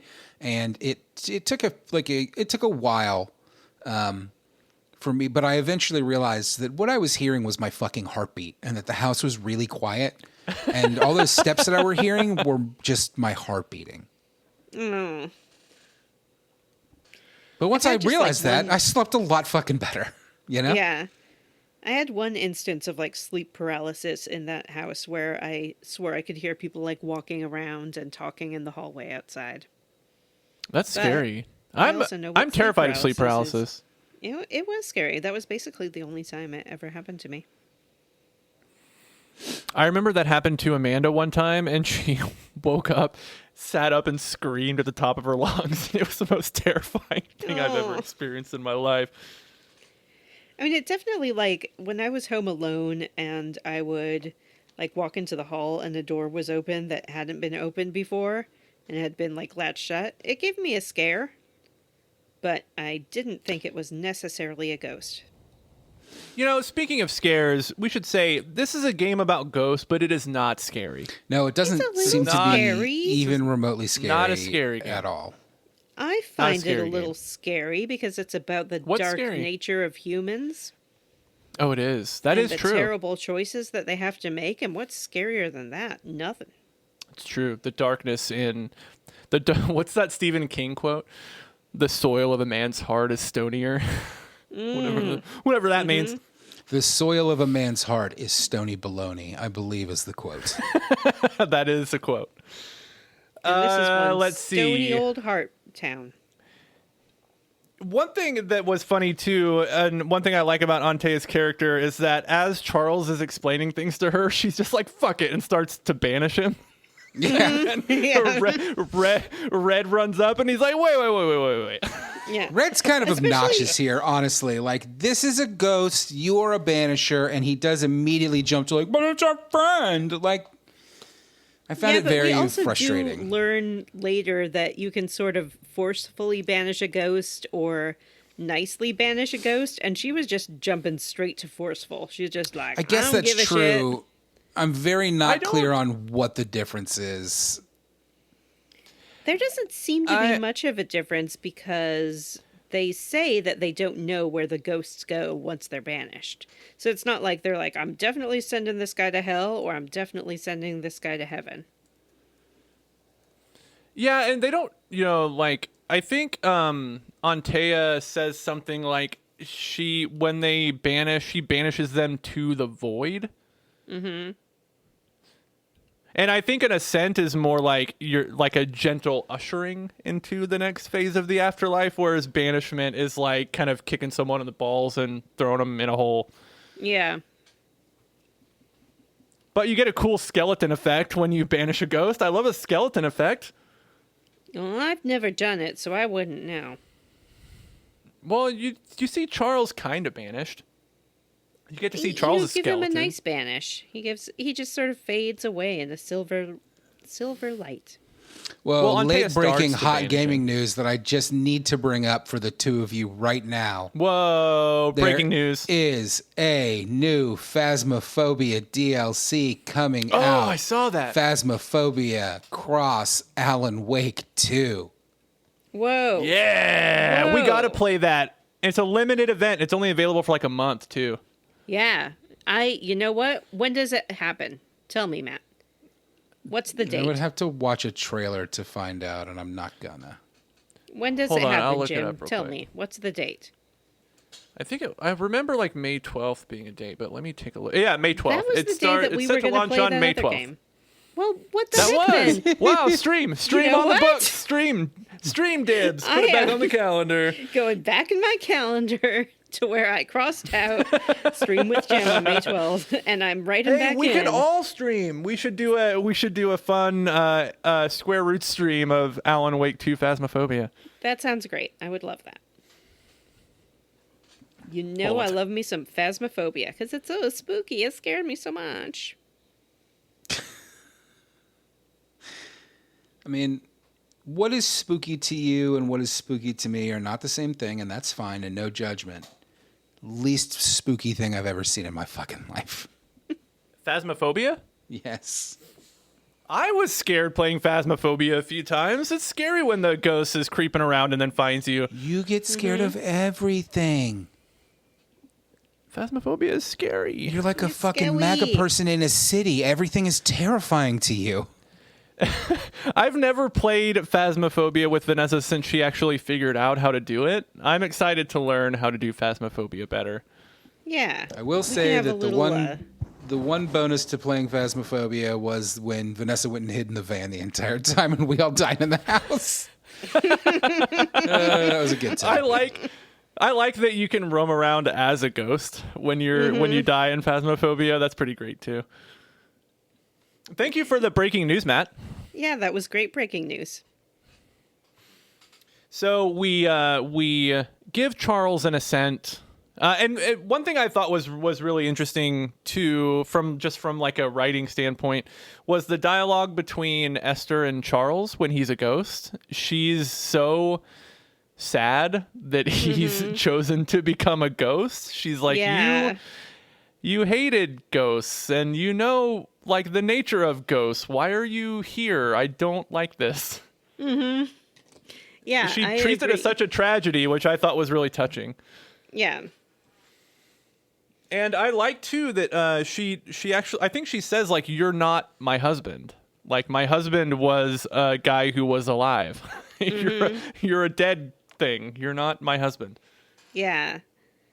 And in some ways it seems like these ghosts maybe are more just kind of memories of someone rather than what we would think of as a traditional ghost. Yeah, Especially I think since one they're thing changed by their ghostly existence. Yeah, it definitely seems like I think there are different kind of flavors of different kind of ghost. What's a good term for it? Like different ghost degrees, I'll say, depending on like how they're tied to what they're tied to. I think some are more like echoes and memories, and there are other ones with like different stuff going on. That we'll run into later. I think it would be boring if they were just memory echoes, because then they're not ghosts; they're just memory echoes. Yeah, you're right. So Esther, I kind of like go ahead. ambiguity a little bit too. And I like that they don't talk about like, yeah, then you'll go to Christian heaven and be with the other Christian Puritans. One thing that they mention, that Antea mentions when you're doing your investigation into Charles, when you're going through his house, is that Banishers will kind of choose to view their job through different, like whatever kind of lens makes sense to them. And they say that, you know, Charles's faith was the lens through which he kind of approached his banishment work. But that wasn't necessarily like part of, you know, being a banisher. Like Charles definitely believed in God and you know, he was a reverend, but he also understood the nature of like what banishing was, and he just kind of used that to, you know, support what he did. Yeah.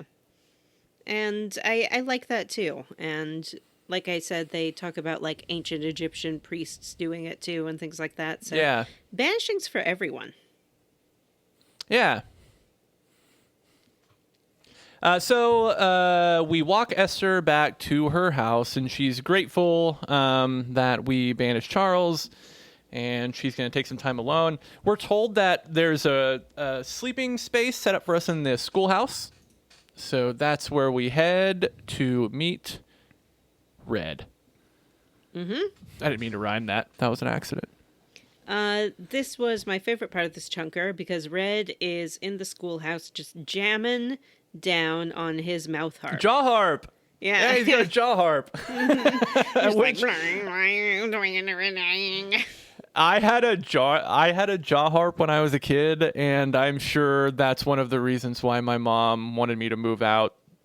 Like when I was like 12. Wow. I was playing the jaw, and I had a jaw harp that I got. I think I got it on like a field trip, and I kept it in like a little leather bag.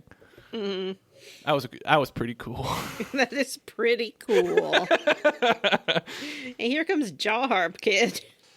Hey, there's muted. Speaking of muted, Matt, you're muted. Sorry, the kids are out of their room, so I was trying to keep the noise down. That's really embarrassing, but really brave of you to admit on this show, Jim, Thank you. because it is so humiliating. I was a trumpet boy, and that is pretty nerdy, and I gotta say... I played the trumpet, too. I played the cello. Ooh, could you still play it? Probably not. I haven't even tried for 20 years. I don't think I could play the trumpet. 5 years. I'm 20-something. Yeah, 5 years ago when I was in high school. Yeah, 5 years ago in high school.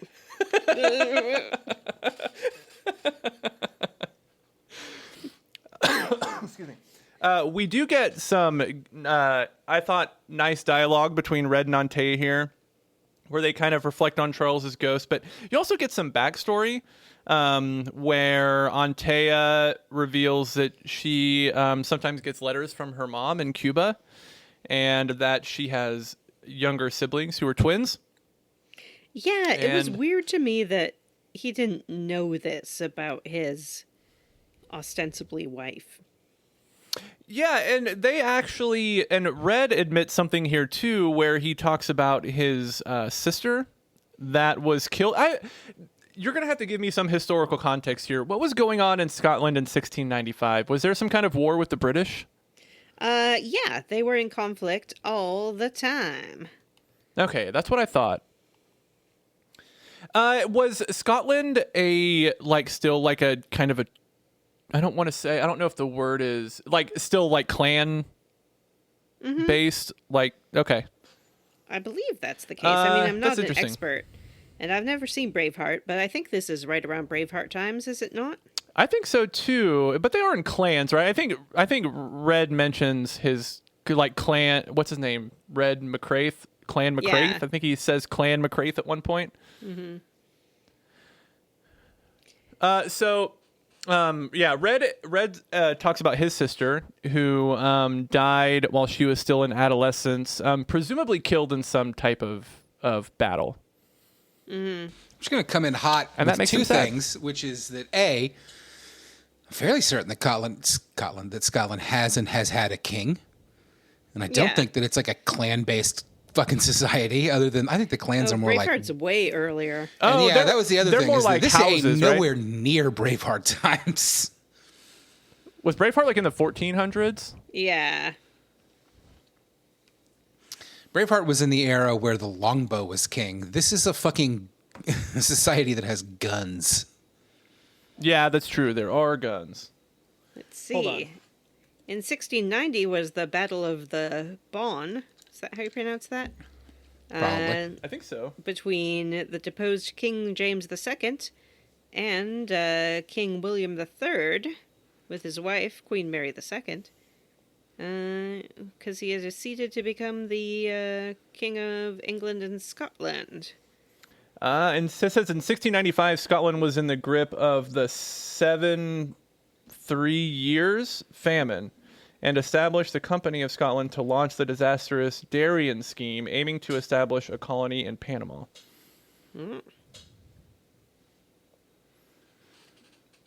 And that's the end of the chunker.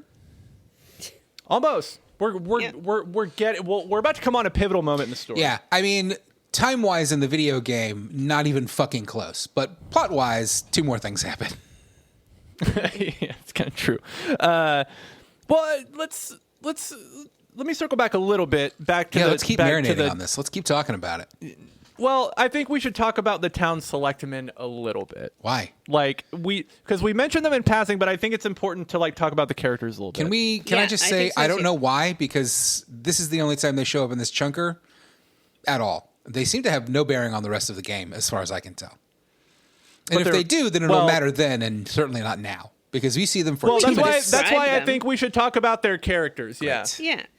I mentioned Governor the Haskell governor's especially- not attractive to me. I'll see if I can find some more hot gaming news to talk about. He is an older man with a significant paunch and some fancy clothes.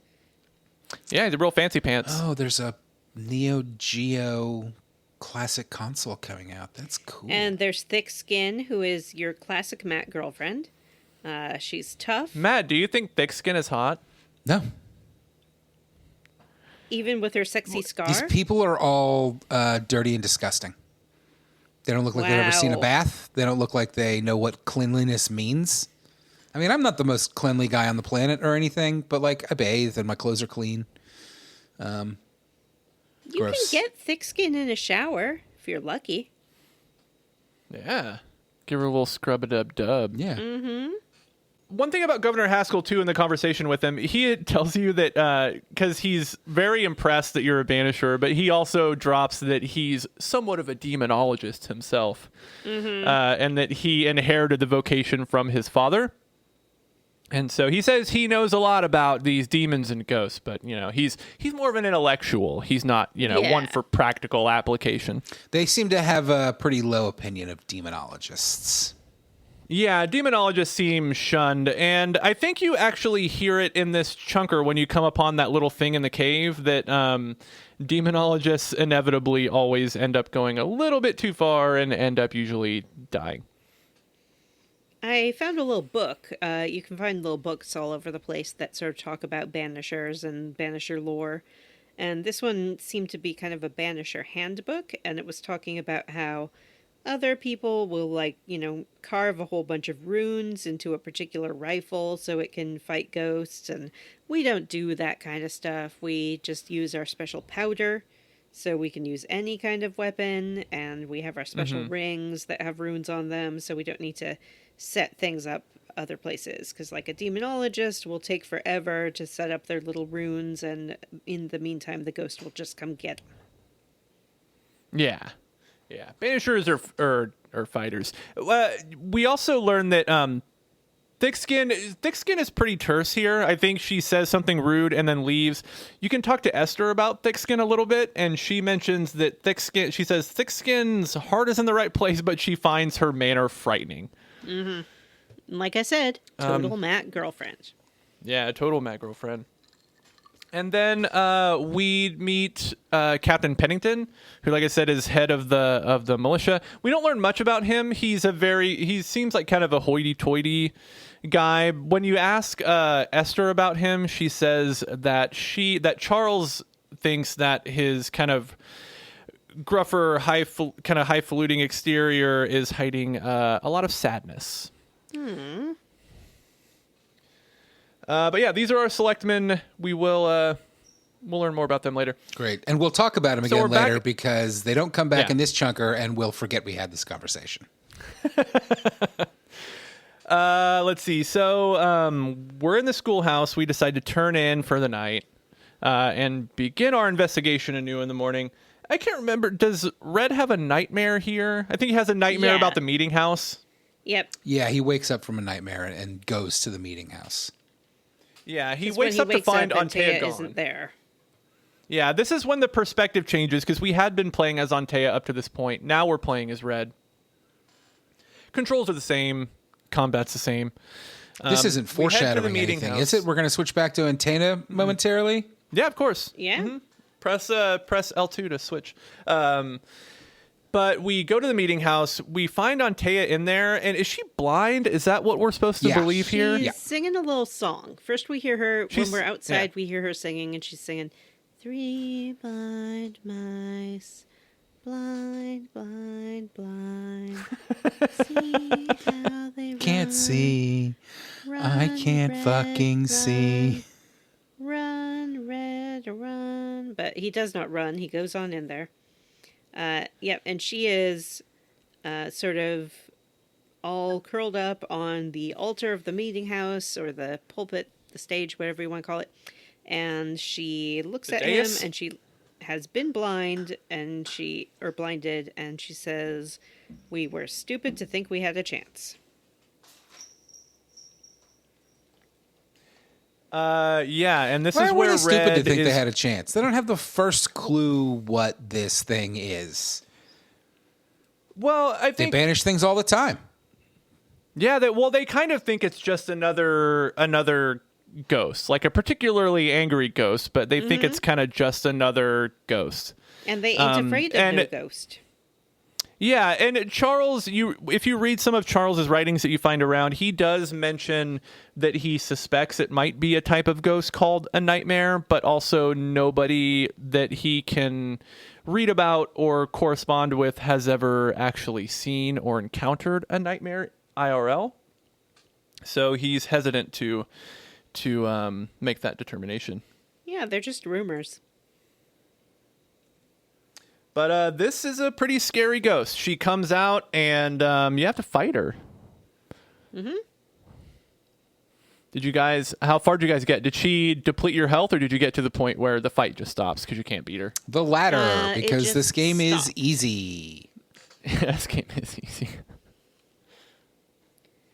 And then she made some salient points. She's like, hey, listen, men are bullshit. And so are women, and everyone sucks, and you'll see eventually that everything sucks, and love is a lie. And I was like, right on, sister. And then she is about to murder you. She grabs you, and she's about to kill you. And then Antea comes to her senses and charges towards the ghost, and the ghost, shoots her.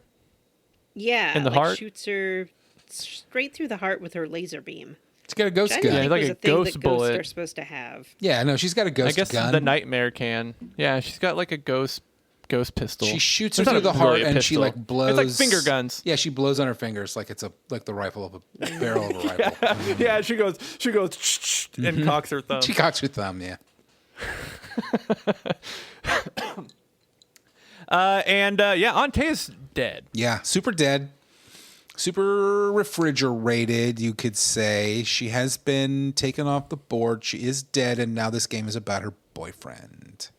Which is I think that good, right? We want to play as the white male protagonist.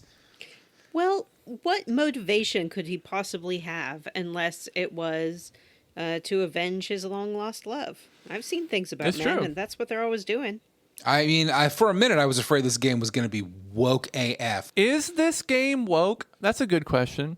I don't know. I don't know. I haven't I feel played like you enough have of it to, to you know. have to experience Okay. a piece of media We'll make before that- you can determine we'll if make it's that woke. determination I mean, it at the does end. have a woman in it and a person of color, so I think, it's already edging. But Yeah, it does I mean, The kill person that. of color did, but the person of Yeah. color is dead. It does kill They that did woman kill. of color. Well, no, actually, now that I think about it, it does have an interracial relationship, which I believe is the definition of woke. Yeah, and they're unmarried. That's a good And they're point. unmarried. And I think they're like heretics or heathens or something. And she was his boss. And she was his boss. You can't have a boss lady in a non-woke Can't property. Have that. There's a whole Women movie don't know how about to do that, I stuff. think. Wow, Red's a real cuck. Wow, I just realized this game is woke, and I'm really disappointed. Vanessa, when you turn your head, your pig ears wiggle. They don't really wiggle so much as flip around because they're trying to figure out where to be on your head, but... My real ears do that too. So the nightmare kills Antea and then drops us off a cliff into the ocean. And that's the end of the game. Good. Thank God. Squarely Next week, we're against. playing Legend of Zelda Majora's Mask. It's pretty fun because it is a direct sequel to Ocarina of Time, so you're the same like little boy Link from Ocarina of Time. And the game starts with Zelda like wishing you well as you leave because Zelda's like, you have to go do your own thing and be like your own little boy man, right? And Link's like, silent. And then he leaves, and then he's riding his horse through the forest, and this spooky masked scarecrow man jumps out. Red and gets thrown off a cliff and into the icy waters, and he And just dies. sort of thinks that he hears Antea's voice. Yeah. Which can't be possible. Which can't be possible because she's dead. Because she's dead. And then we smash cut to a cozy cave where he is just hanging out with his new lady, Yeah. whose name Undercut. is Seeker. Seeker. Worst haircut I think I've ever seen in my fucking life. It's not great. The thing is that it's so closely shaved on the sides that like she would have had to have used clippers, which don't exist. So magical. How would you cut your hair that close back then? I guess you could Witchcraft? shave it with a knife. Yeah, like but then a it would be. razor. But then it would be bald, and she's not like completely shorn. It's called stubble. Yeah, it's grown out a little Yeah, bit. maybe you're right. Maybe it's just stubble. And she just happened to show up in the game at the exact right time for it to look exactly like a fucking gross undercut mullet thing. Yeah, Seeker, we learn, is a witch. And Very she has open and rescued us free from with the water. that in a world where they burn witches at stakes. Well, we don't know that, Do actually. they? Yeah, we don't know. Yeah, You're we right. don't know if they do. I mean, you can't set the game in fucking colonial times and not have me jump to conclusions about things like what they do with witches. That's the price you pay for setting it in this setting. The 1600s were witch burning time, right? That was witch burning time. I don't know, but if we Right. have to have another discussion about historical facts and whether we're remembering them correctly, I'm leaving. Yeah, that is true. Yeah, I mean, this is don't a really know period anything piece. about history, so don't ask me. Oh, I thought you were a history person. Not me. She knows the history of Don't know Taskmaster. much Does about that count? History. Yeah. Well, she doesn't know about American Well, history. She Vanessa probably knows about a lot her story, British but that just history. started like 50 years ago. So Seeker's a witch. She rescued us. She said it's at the behest of her mistress, or I guess like boss witch, whose name is... Seraphina. No, it's Ceridian. I was pretty close. Her name is Ceridian. Red is pretty sad. Pretty Yeah. sad Yeah. that his Red's like, why would Banisher somebody wife want to is dead. rescue me? What the heck? This So all he, like, sucks. And He spends like a few weeks in quiet contemplation, kind of crying and trying to get over his loss. well, we don't know how long he's been here. I think a couple days. She says something like Well, Well, yeah, she he's been says like I thought she unconscious. said a couple weeks. But I could be misremembering. Anyways, she decides to leave. She's like, I'm gonna go. I like that she makes him turn around before she like does whatever teleporty thing that she does. that. Yeah, she she's makes him like, turn around so he can't see her. around. I'm leaving. And so he turns around, and then we hear like a thwoop, and she's gone. Yeah, I thought So she was Red gonna like is- undress because why else would she make him turn Oh, around? But then she can only teleport when she's naked. Yeah. I mean, maybe she Cool. did. Maybe she turned into a bird and flew away. And obviously, like Like a dress first. bird. this is a very realistic game, so everybody knows that you can't teleport or turn into a bird if you're wearing clothes. That doesn't work. I mean, you No, can, because but if your you clothes are turn going to get into a- ruined. That's Yeah. just science. It's like in The Fly. If you try to teleport with your clothes on, you'll become part like jeans. Yeah. Or if you turn into a bird while you're wearing a shirt, you'll be tangled up in your shirt. Yeah. And then a bigger, scarier To a bird will get you. while you're wearing a shirt. Oh, that's funny. So I think we're just told to like go back to New Eden, but oops, we're on the other side of the map now. Oh, no. Yeah, so we got to make our way all the way back to New Eden, and so we take off through the woods, and this is where we run into our first haunting. Oh, well, I guess we should say that Antea comes back, and you can play as Antea. You can't just brush over that. What are you doing? You kind of play as Antea. Yeah. Red finds a waterfally cave and starts seeing Antea's reflection in the water. And I like this part. He leans in and tries to kiss it, and then he falls in the water. And it's so funny, and they laugh. And then he's like, wait, who am I laughing with? And she's like, it's me, Antea. No, he sort of like pulls her through the waterfall, or she pulls him. She and pulls then him, yeah. They are together again. Yeah, and they're both seemingly very conflicted about the fact that she's a ghost. She said she heard Red's voice and she came back, but she also says that in order for her to be fully at rest, they need to recover her body. Basically, her body is her tie to the world of the living. So they need to make it back to New Eden in order to give her ascent or banishment. Yeah. Because her body's still in the meeting house. And the ghost what killed her did sort of taunt Red and was like, you think you love her, but you don't really, and you'll see, and you're not going to come back for her. Is the antagonist of the game being a woman? Is that woke? Or is it not woke? Because I mean, there's lots of lady villains IRL, my friend. yeah, she's probably a gold digger, right? Yeah. She's probably just trying to like get pregnant. She probably is like a lady boss that wants to get pregnant and dig gold and make sure that all men are enslaved. Yeah, and steal his seed. And steal his seed. And make him pay child support. What I love is like all of the men folk on the news and think pieces today being like, women don't want to have children or get married. And it's like, you have spent 35 years saying that all women wanted to do was have children and get married, and that's the men who don't want to.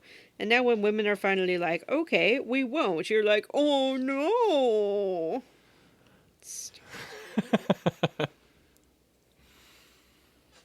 I mean, the entire thrust of my young life growing up was that there were too many unwed mothers out there, and now women have wised up and stopped, not all of them obviously, but a larger percentage have wised up and stopped allowing men to get them pregnant and then leave them with a child, and men are furious about it. I would like to leave something behind in this world, but I want nothing to do with it. Yeah. One dude on Fox legit said the problem was that women aged 15 to 19 aren't having children. And it's like, that is not a problem. I did see that recently. That is that's not the not opposite a of a problem.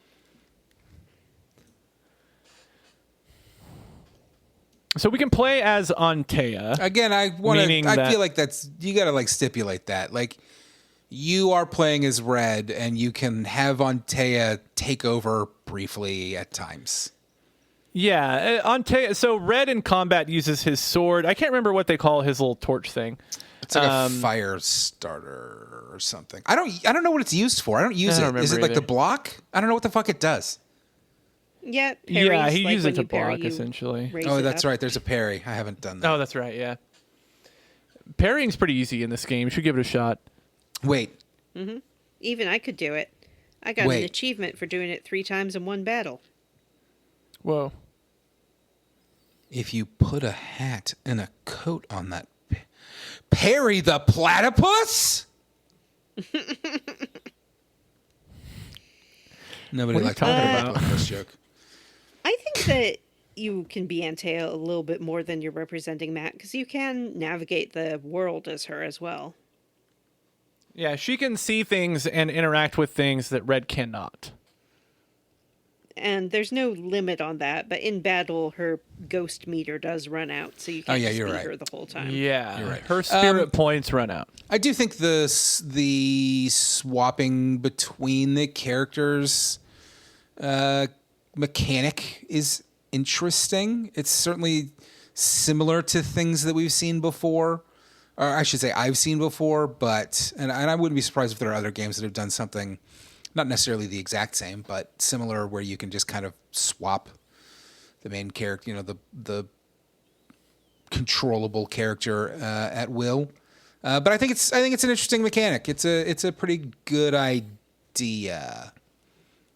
I think it gets better and better the more like Antea powers you unlock, because they call them manifestations in this game for powers, but you can chain them in interesting ways, and the skill tree that you unlock, like right here in this section actually, really incentivizes the kind of chaining of manifestations and then red attacks and manifestations, because you can activate upgrades that essentially give you damage multipliers for what are essentially combos. So like if you do a manifestation, you can unlock an upgrade that will like increase the damage of Red's next heavy attack by like 500% or something like that. Yeah, it's significant increases.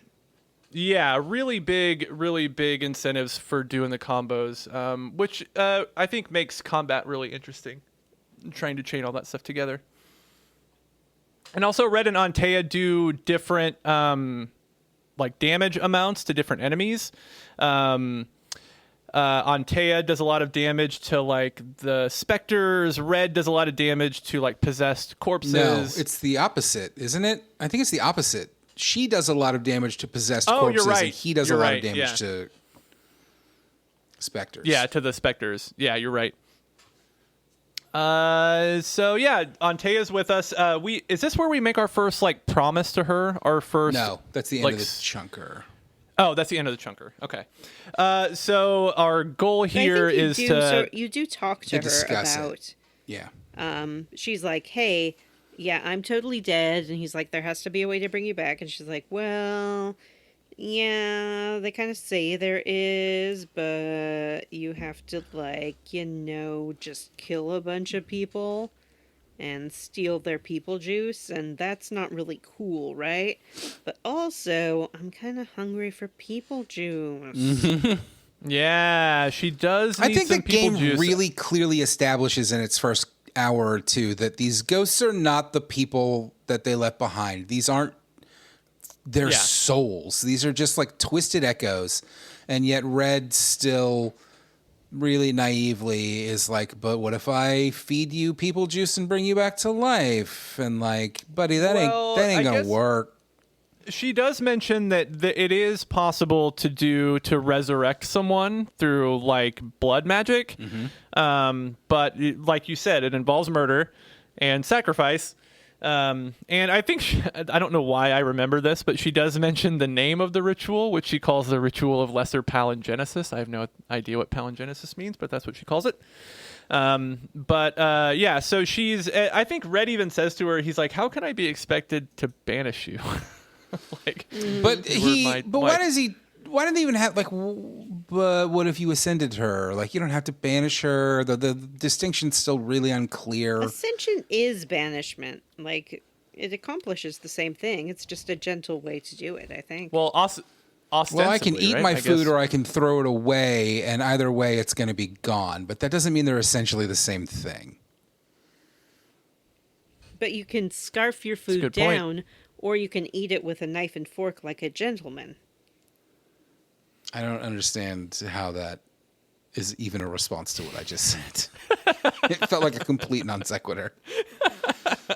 I think it's a better metaphor. Because, but we don't know that because we don't fucking know what this is. It would be much clearer if it was like, well, we can banish you and that eliminates your fucking soul and you just vanish, or we can ascend you and you go to heaven. But the game doesn't want to go far enough to say that. So instead it's just... Well, they don't know. Wishy. They explicitly say they don't know. They don't know, Vanessa, but the people who made the game do know, and it's wishy-washy and it's unclear. And that is... I mean, maybe the game will clarify it as it goes on. I don't know. I haven't played this game like 6 times, but Jim doesn't know. Like Jim, but Jim doesn't know because Jim doesn't remember a fucking thing that's happened. I remember everything that's happened. That every banished ghost goes to the same place as every ascended ghost. Okay, I guess we'll find out. Right, make your mental note of Vanessa's. I'm not going to find out. Vanessa's theory. I will not find out. You will find out. I won't. You will find out. I won't. We're on our way to like the next place we're supposed to go, and oh my gosh, we get caught in a trap. Oh no! This aggravates me because he gets caught in one of those foot traps where the rope wraps around your foot and yanks you up into the trees. This is not what happens here. Okay. That happens way after. We need to talk about these 2 guys first. Nope. The first haunting. Yeah, so we're going through the woods. We run into this part of the woods where there's a really thick fog. That I can't remember what they call the fog. Quick mist, right? Yeah. Quick mist. Quick mist. Yeah. Which is a can I just say a stupid name. Yeah. Clearly somebody was thinking of fog. quicksand. It's just fucking. Yeah. It is really stupid. Yeah, you run into some Ghost supernatural mist. fog. It's right there, Yeah. Spectral mist. Anything that ties into this. Ooh, spectral mist. That's I not like that. Quick mist. We use Antea to dispel it through, like, I guess, like clearing out some. Oh yeah, I wanted to say though, like, spectral so stuff. Antea, yes, you can swap into playing as her, though she's like a ghost, so it's not the same. She can't really interact with the world like Red can. But also, like, I don't know how I feel about the fact that they kill the female protagonist and then she sticks around, but is basically your moveset. It's like she's. I don't hate to, but you guys hate to hear me make these comparisons. It's kind of like a Legend of Zelda game, except instead of a hook shot and some bombs and a bow, it's your dead girlfriend. Like, she's your equipment, essentially, and that's weird, and I feel like it's kind of problematic. I do think that the plot of this game, what I've played so far, I haven't played it all, might have been more interesting if Red had been the one to die. Because we saw from the beginning that Antea is the one who's all about banishing and never hesitating. And if it was Red that was dead, then she would have much more of like a character conflict moment of not immediately banishing him. And I agree with you, but just based on the way it's set up, it doesn't feel like she would have that conflict. You know what I mean? Like, it feels like she would just banish him. But I do, because she doesn't have his body, so maybe over time she that's could. A good point, actually. Start to. I do agree with you 100%, and had the same thought that it's weird that it's Red that takes over, because he doesn't. I mean, I guess they do it. Well, I was going to say I guess they do it so that it becomes more of the player's choice, but you could do that either way. He's just less fucking interesting. One thing that I like about it is that I like that they made Red Antea's apprentice, because I think it adds an interesting, like, almost like mentor-mentee dynamic to their relationship. Yeah. But I think, too, that could have been, like, she could have felt really guilty about letting her mentee die. And that that's could a be good another point. reason to resurrect him. I think the only thing is that you want, like, usually the player character to be a stand-in for the player who doesn't know anything. So that's why you have Red be the apprentice, so Antea can be, like, given little lectures every now and then. Does that happen in the game? Do you feel like that's a thing that the writing does, is like kind of lean on that to give the player exposition? I think occasionally. Like, when you encounter something new, she'll say that. But they do sort of work it in other ways, be like, oh, this is just like the bog of Balrog, where we had to do this. Yeah, I almost lost 2 fingers or whatever. Yeah, you do get a lot of that. So we run into, after we clear the quick miss, we find a little hunting camp, like a little trapper's camp, I think is what they call it. And we find a weird guy inside named Jacob. He's not that weird. He's just like a... He's really weird. He's a little weird. He's really weird. And he tells you... Matt changed Jacob's name to Jack Off in the notes. He talks about his friend Benedict, who is super nice and super cool and really tall, even when he's lying so down. Awesome. And he says that Benedict sort of takes care of him. He's got a little cave. He's got some kind of rotting meat in there. And he has a bedroll that's covered in maggots. And he's like, everything's great. Do you think that it was... That's awesome. Do you think the implication was there that they were lovers? Yes. I thought so, yeah. But it never goes that far. And I kind of couldn't tell if that was because it wasn't the intent for them to be like lovers, or if it was, but just kind of didn't have the courage of its convictions to go that far, which I know that this company Don't Nod does have a history of doing stuff like that, of using characters like that, which is all well and good. But I kind of then thought, like, maybe were they going for like a more mainstream thing, so they didn't want to. But then I don't know. I haven't played the whole game, so maybe there's lots of gays and we just haven't gotten to them yet. Especially with like the he's tall when he's lying down line. That is not something you would say about someone you're not sleeping with, I don't think. I did not understand that line in any way, shape, or form. You do. I think the ghost of Benedict does kind of gently caress Jacob's face. He does, but also like a bro. Well, he does, but it's this again. This is like colonial times. This is like olden times, and like I don't know, people were more like hands-on-y and stuff. I don't know. I wasn't sure. I think that also in colonial times, this guy wouldn't just be like, I miss Benedict, who's my gay lover, and we're gay. He does say that, so I did forget about that line, which is Well, pretty pivotal. no, and they talk about like being just the two of them out in the woods. And how they can't live. He says, "I can't wait for Benedict to come back so I can blow him." Yeah, but he's also insane, dialogue. and like he's nuts. So like, how much of this is? I don't know. I did feel like it felt like it was being implied, but like I didn't think it was clear enough. Yeah, Just make them it's gay pretty for each clear. other, bro. It's fine. It's pretty clear to Red and Antea that this guy is haunted. One, because he's acting really weird. Two, they say I like how they there's jump to haunted. This is a great example, like a metaphor for what things really were like back in older times when somebody could be having like a schizophrenic episode and people would be like, haunted. That guy's haunted. Oh, it's true. Only back then they would probably stone you. Yeah. But they, And by stone as you mean Antea, smoke you up real good with some sticky icky, am I right? And they'd find whatever woman had put the curse on you and burn her at the stake. Oh, well, sure. Of Oh, course. that's true. You always have to burn the woman at the stake. I mean, what else are you supposed to do?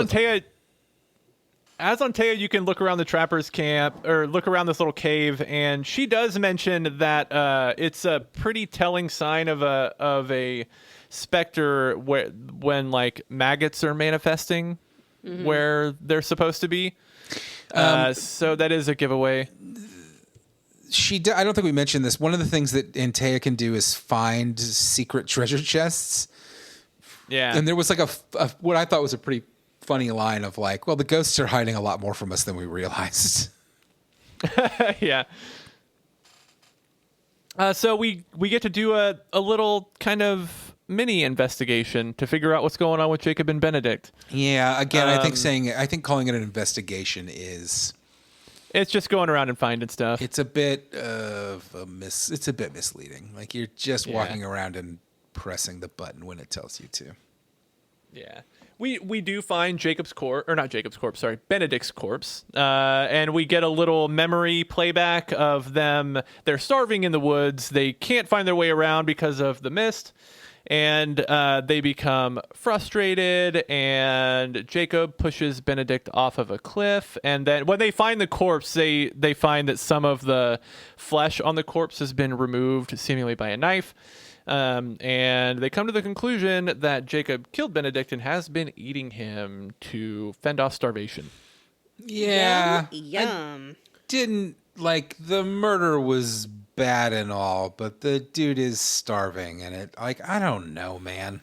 That's why it's I don't want to eat think somebody, but if you're starving to death and there's a corpse there, like I'm not blaming somebody. If you're in the woods and you're starving to death and you give in to your instinct for cannibalism, I think we all know what's going to happen. Although might be I'm a not redneck. allowed to say the word anymore. Yeah, you said you have to that. go stay at Rami Malek's house. Yeah, you told us we're not allowed to use the W word, and I'm furious about it. But I'm not going to do it. Woman. But I'm really upset. So, what's the Donner Party situation? You know, like, I don't know. Like, should those people be demonized like they did what they had to do? Are they demonized? I thought it was looked at as more of a tragedy. Like one of the more like American, it's like one of the bigger American tragedies. What happened to the Donner Party? I thought.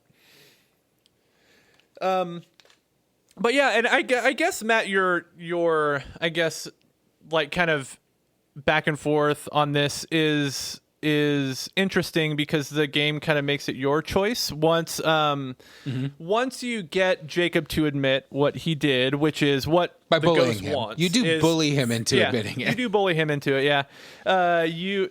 Which I like. Says, I like that a big part of being a banisher is bullying people. It is. Bullying ghosts, bullying people. Or bullying ghosts, yeah. Ghost bully would have been Benedict a better name for this game. Colonial ghost bulliers. Banishers : ghost bullies. But Benedict says he can't stop haunting Jacob until Jacob forgives himself, until he admits what he did. Not necessarily forgives himself, but admits what he did. Yeah.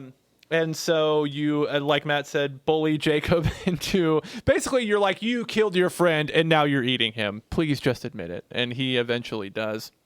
Yeah, pretty readily. And this is pretty quickly. Yeah. This is where Benedict's ghost like, shows up and lovingly caresses his cheek and gives him a quick hand lovingly job. touches him. Yeah. Gives him the old Dan Aykroyd ghost bead.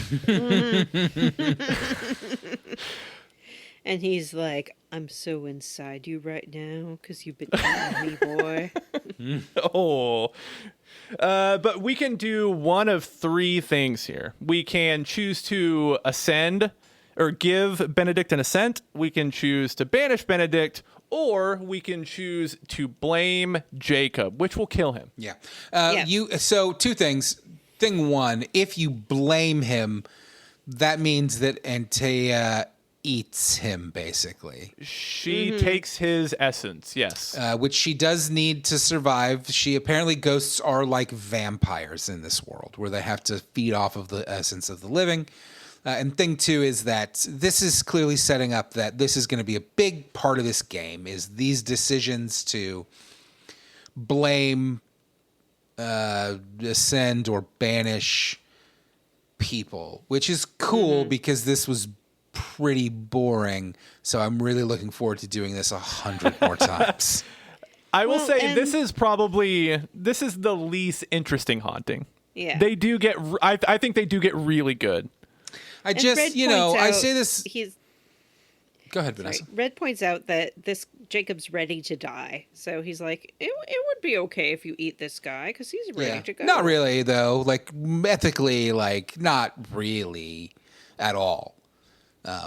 He's just a dumb kid who's in a terrible position. He did murder his friend, but he also had been driven insane by hunger. So blaming him would be pretty fucked up. Yeah, and Benedict also says that he's not upset because he was totally going to eat Jacob if Jacob didn't eat him. Now I have definitely been a bit intentionally negative just for funsies, for sure. But I do want to say that I don't need like a super strong narrative in a game. I like a narrative, but I hate to keep doing this, but I've been on a real Zelda kick, so I'm just going to bring up Zelda. Those games don't have much in the way of narrative, but they're the best games ever made. The narratives are typically like, you gotta get the things and save fucking Zelda, and that's it. And maybe there's like little stories, but they're usually pretty short and to the point. And so for this game to be like, and then I love that, and for this game to be like, guess what? You're going to get probably 24 real long tragic stories, to me was like getting kicked in the balls. Having to thinking of what the next month and a half of my life is going to look like on the weekends while I play these chunkers. It's going to be bad. Maybe you'll get hooked. Maybe I one will will. hook you. Maybe I'll get hooked. I get hooked sometimes. I thought Xenoblade. Yeah, I thought Xenoblade was the worst thing that had ever happened to my face, and then I got so hooked on that game that I got fucking all the way through up until like the very end of the game in the first 2 weeks that we were playing it. So who knows? Maybe I'll get super duper hooked. Probably not. Well, I love it, and I'm really excited about it. I'm excited to uncover all of the dark mysteries and happenings that led to this town being so horribly cursed. Probably everybody was everything real about- shitty to each other, and bad stuff happened that made them do bad, gross things. Yeah, I want to know all about it. It's just like my favorite Stephen King book, Needful Things. There is, I will say, I did add A Haunting of Hill House to my wish list so that I can buy it when it goes on sale in honor of you, Vanessa, because you said it was your favorite horror novel. oh, you said it's your favorite horror book? Yeah. Yeah, Is that the Shirley Jackson? Yeah. Mm-hmm. Okay. It's real good. It's worth mentioning too that in order to get what are essentially Antea's skill points, her essence points, you have to complete hauntings. So that's kind of the only way to get upgrades for Antea Yeah, a is lot of to do these hauntings. upgrades, though, in the game, right? Like, Red has his skill points, Antea has her skill points. You also have equipment, and that equipment all gets upgraded by, like, random shit you find around the world. We didn't talk about that. I don't love it. It's fine. One thing that I like is that it's very, very, very easy to pick things up. Yeah. Like you don't have to stop and grab things. You can grab stuff as you like. If you just hit that A or triangle button or whatever, I think it's A, as you're running past something, he'll just automatically pick it up. Like it won't even do the animation. It will just add it to your inventory. Was it Dragon Quest XI Definitive Edition that added a thing that was basically like, hey, like you can just run by stuff and it'll automatically pick it up? And it was like, this is the best thing that's ever happened. But the reverse side of that is Breath of the Wild, where you do have to actually like get up close to shit and grab it, which sounds annoying and can be, but at the same time, like makes you climb trees and mountains and shit, and like is really satisfying to do. And whereas this is just it's fine, game, though. But it's kind of bland. Myself like motivated to look in every little corner and crevice though with this gathering mechanism. There's lots of pyrite. Why is there so much pyrite? Different regions have different resources. So you'll find like certain areas are really thick with pyrite. Some are really thick with like copper. It kind of felt like some different have grass stuff. type Pokemon. Some have rock type Pokemon. Yeah, there's electric types. You can kind of see in the equipment upgrades that like you've got your first, you've been through this area, you've picked up a lot of this stuff, and now you can upgrade this item.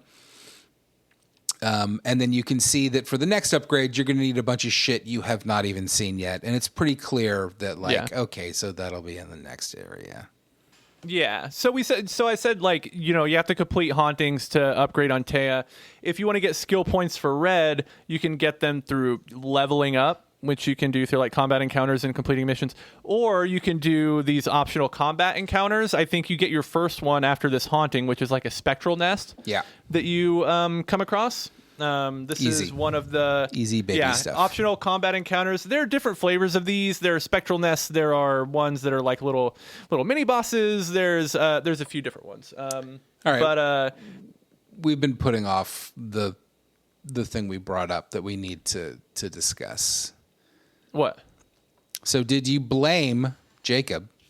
Oh. Did you ascend or banish Benedict? I gave Benedict an ascent. That's nice. I also gave Benedict an ascent. Well, I hate to be boring. I like it when we all make different choices, but I, of course, blamed Jacob because fuck that cannibal piece of shit.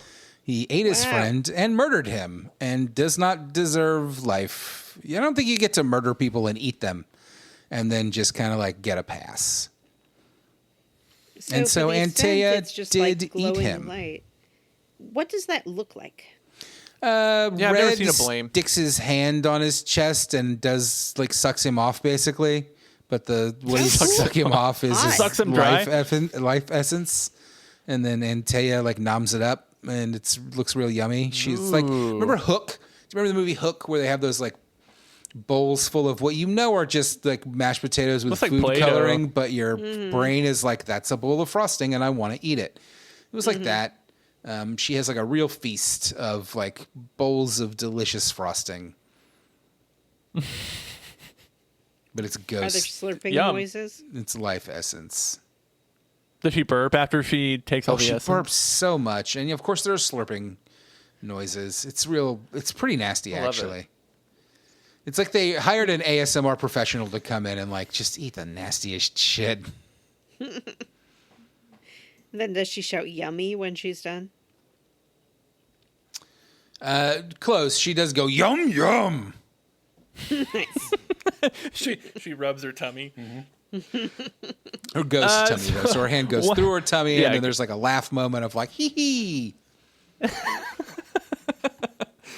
So one thing left. We do progress a little forward. We do make it to the spring trap that hangs Red upside down. This is where we meet. What is to Dick be Skin's like the sister? Her name is subject of the next chunker. Yeah, Big her name Eyebrows. is Kate Newsmith. Big Eyebrows, I think, is her name. Angry This woman. is also where we fight our first possessed corpse, our first bone walker. Oh, I was said earlier, this annoyed me because you get caught in this fucking rope trap and you're hanging upside down and Red is like desperately scrambling to try and untie the rope. Motherfucker has a sword. But Kate has left him up there because he was kind of rude to her for no particular reason. He's just like, fuck you, lassie. Well, she does point her fucking musket at him, which famously the bullets do not travel in a straight line. So probably not a good, and realistically, like, I don't think anybody would try to shoot somebody down from a fucking trap like this with a fucking musket. With your fucking little ball ammo that does not travel in a straight line. This is some real, like, we don't understand how this shit works. You know what I mean? From the people that made this game.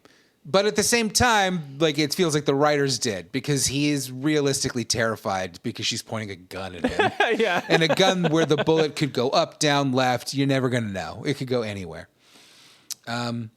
But it drove me nuts because he's like scrambling to untie this knot around his foot and is begging Antea to help him. And he's got a sword on his fucking hip, my man. Yeah, but you can reach up well enough to grab at the rope around your... Yes, he does. He reaches up.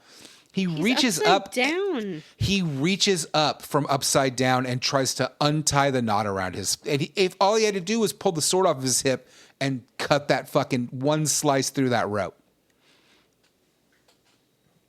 It was dumb. Oh, shit. I don't know if you could slice a rope in half with a sword like that. I mean, when it's real taut like that, I think you could. Jim's got to call room service to get a special snack. Real bad timing, though, because it is so late, and I don't want to keep recording this episode. Well, he needs to call room service before they shut down. All right, well, let's forget about Jim. So that's it. We jump down from the trap. I don't know. Antea just kind of teleports you down. And then some, what are they called, Vanessa? Bone men? Bonies. Bonies. Yep, the bonies attack you. And these are ghosts that have inhabited bones. So they're skeleton men. Yeah, and they seem to be some kind of Native American corpse. You think so? I don't know. I just thought they were I thought they bones. And they're wearing furs, but like lots of people wear furs in this time period. Yeah, I guess. Anyway, you fight off these bonies, and then you head to the hunter's camp, and that is the end of the chunker. We did it. Yay. We did it. Jim will tell us where we're playing to next time when he comes back, so we'll put that to the side for now and discuss how we leveled up. Vanessa, tell us. Tell me. Thank you for What'd you asking. I watched a couple of shows. I started a show called Bait on Amazon Prime. This show stars Riz Ahmed and Gus Kahn. And it's about Riz Ahmed as an actor who is sort of in the running to be the next James Bond.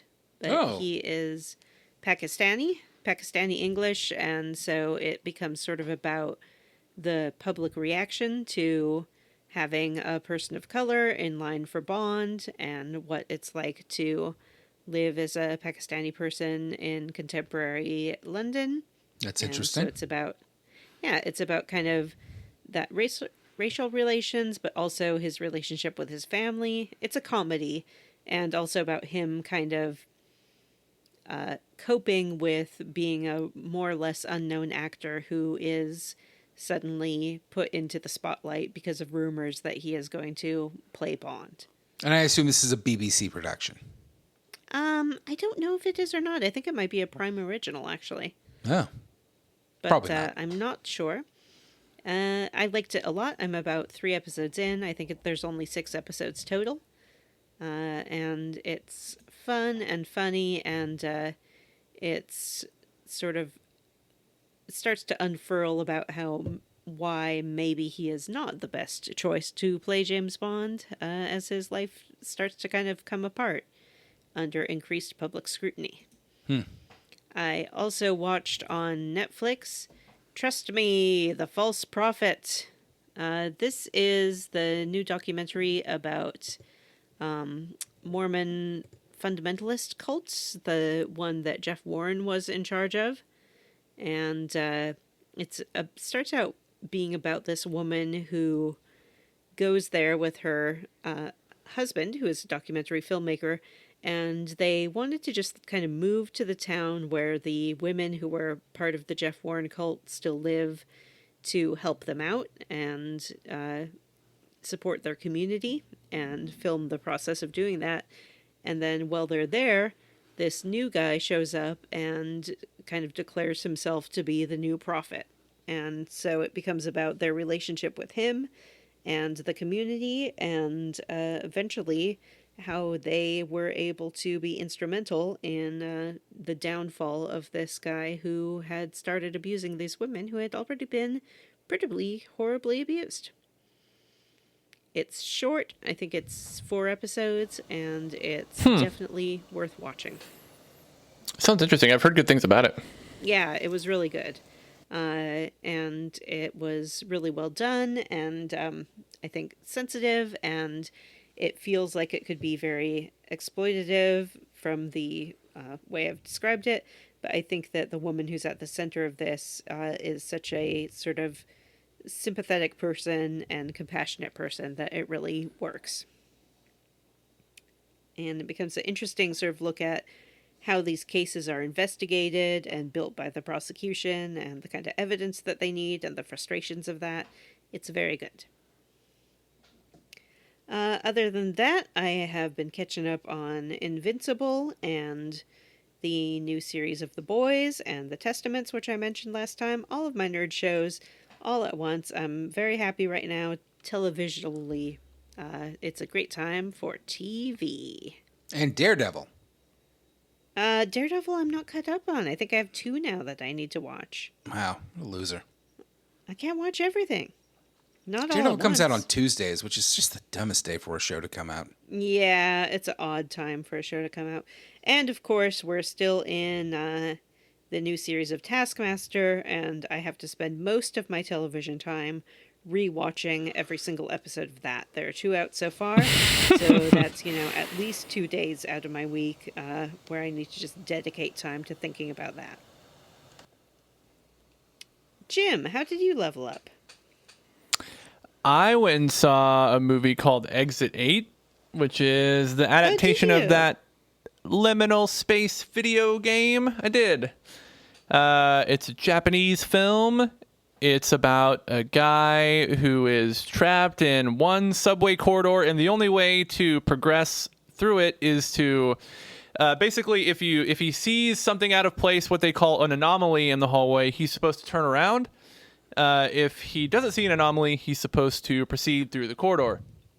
And your goal is to get from essentially exit 0, which is where you're stuck, to exit 8, which is where the exit out of the station is. And so he's trapped in this kind of loop of a never-ending corridor and has to figure out how to get out. It's not really a plot that's ripe for a movie. Mm-hmm. But they do something really interesting with it. They make the character really sympathetic, and they make it kind of more symbolic of what the character is going through, which I think kind of helps anchor the movie around its like really small cast. And I thought it was really well done. It is kind of like a silly premise. The game was really well received. I didn't play it, but I was a little skeptical that it was going to hold up, but I ended up really enjoying it. And so did Jalen. Jalen thought it was like a really good movie. She was really taken with it. Nice. And I read the book King Sorrow on Matt's recommendation. Whoa. Really liked it. It was super long. But I did like the story, and I did like all of the like foreshadowing it did in the first half, and then all the way all that kind of paid off in the second half. I really liked the way things came together. I don't know that I totally loved the way that it ended, in the last 20 or so pages, but there's just one thing about it I think that just kind of rubbed me the wrong way. But I thought it was really good, and I like that Joe Hill has kind of made his own kind of distinct voice that doesn't really read like his dad's stuff, which is cool, and I think he's really talented. I also started reading There Is No Anti-Memetics Division, did you? which, yeah, I'm about 20% of the way through it. Am I correct that was this another one of those like Reddit things that turned into a full-blown like book series? I don't know if it was Reddit, but I do think it was like an online. This is an SCP thing, I think. Yeah. Do you guys know what SCP is? Nah. Scary pasta? There's like a whole subgenre of SCP related things. SCP is this like fictional organization that hunts down like monsters and paranormal things. There's a whole bunch of horror games that are set in this like SCP universe. I've never heard and of this.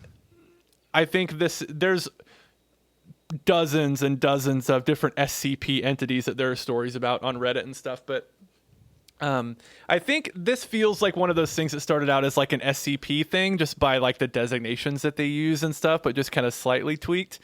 But I am having fun with it so far. It's kind of a abstract premise. Yeah. That kind of takes my brain a minute to wrap itself around. Yeah. Especially when you're reading about it. I think like it makes it even more confusing when like I think if it was in a movie, like I would have an easier time understanding it. I think the but having narrative it described becomes to me, clearer, but like it's very much like something is learned about kind of the main thrust of the book, and then the characters forget about it and then have to relearn it, and things just kind of progress a little bit. But I do think it comes. I don't know that it comes together, but I guess it does.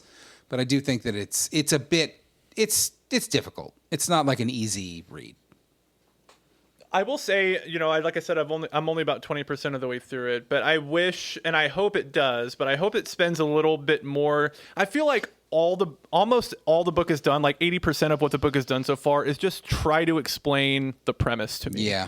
And like, I appreciate it, but also like, I feel like I have no understanding of like who these fucking people are as characters. No. And every time it mentions like Quinn, I'm like, I guess that's the main character. Yeah. Like, it's doing very little character work, if any at all. Yeah, if any. And that continues to be a thing. There are characters that are introduced that I don't know. I don't know why it spent so much time on some of these people. It was a bit weird. Yeah. But it's pretty good so far. It's interesting. I'll say that. Yeah, it does feel a lot like kind of that first Tales of the Gas Station, where it feels like this was written as like a series of things that then somebody was like, oh, I could make this into like a narrative. Yeah. I think our listener Chris did allude, or maybe he did even just say that it did start out as like a series of posts that the guy found out he could like monetize better as a novel or like a series of novels. So that's what he did. But yeah, I'm enjoying it so far. I don't hate it. Matt, how did you level up? I don't know. I was bored and I signed up for a week trial of Crunchyroll, which I then forgot to cancel. So I have watched. So I have a subscription to Crunchyroll. In fact, that reminds me that I need to set a reminder for when it is going to expire and cancel it. But I've watched a couple of animes, and that's kind of what I've done. Is I watched the show Solo Leveling, which has 2 seasons out, which I really liked a lot. I thought it was very good. It has a pretty bland plot. It is, what is it? It's kind of a real world fantasy, like urban fantasy setting where like, random dungeon gates have started appearing and humans have started developing like magic powers, and they have to go into these dungeons and kill the monsters. And when they do, they get loot. And that's a real thing in the real world now. And this government agency, these government agencies and these like corporations have started these like guilds basically. And that's the setting. in fact, I'll say Solo Leveling is the name of the anime. I think that the direct translation of the light novels that they're based on is Only I Level Up.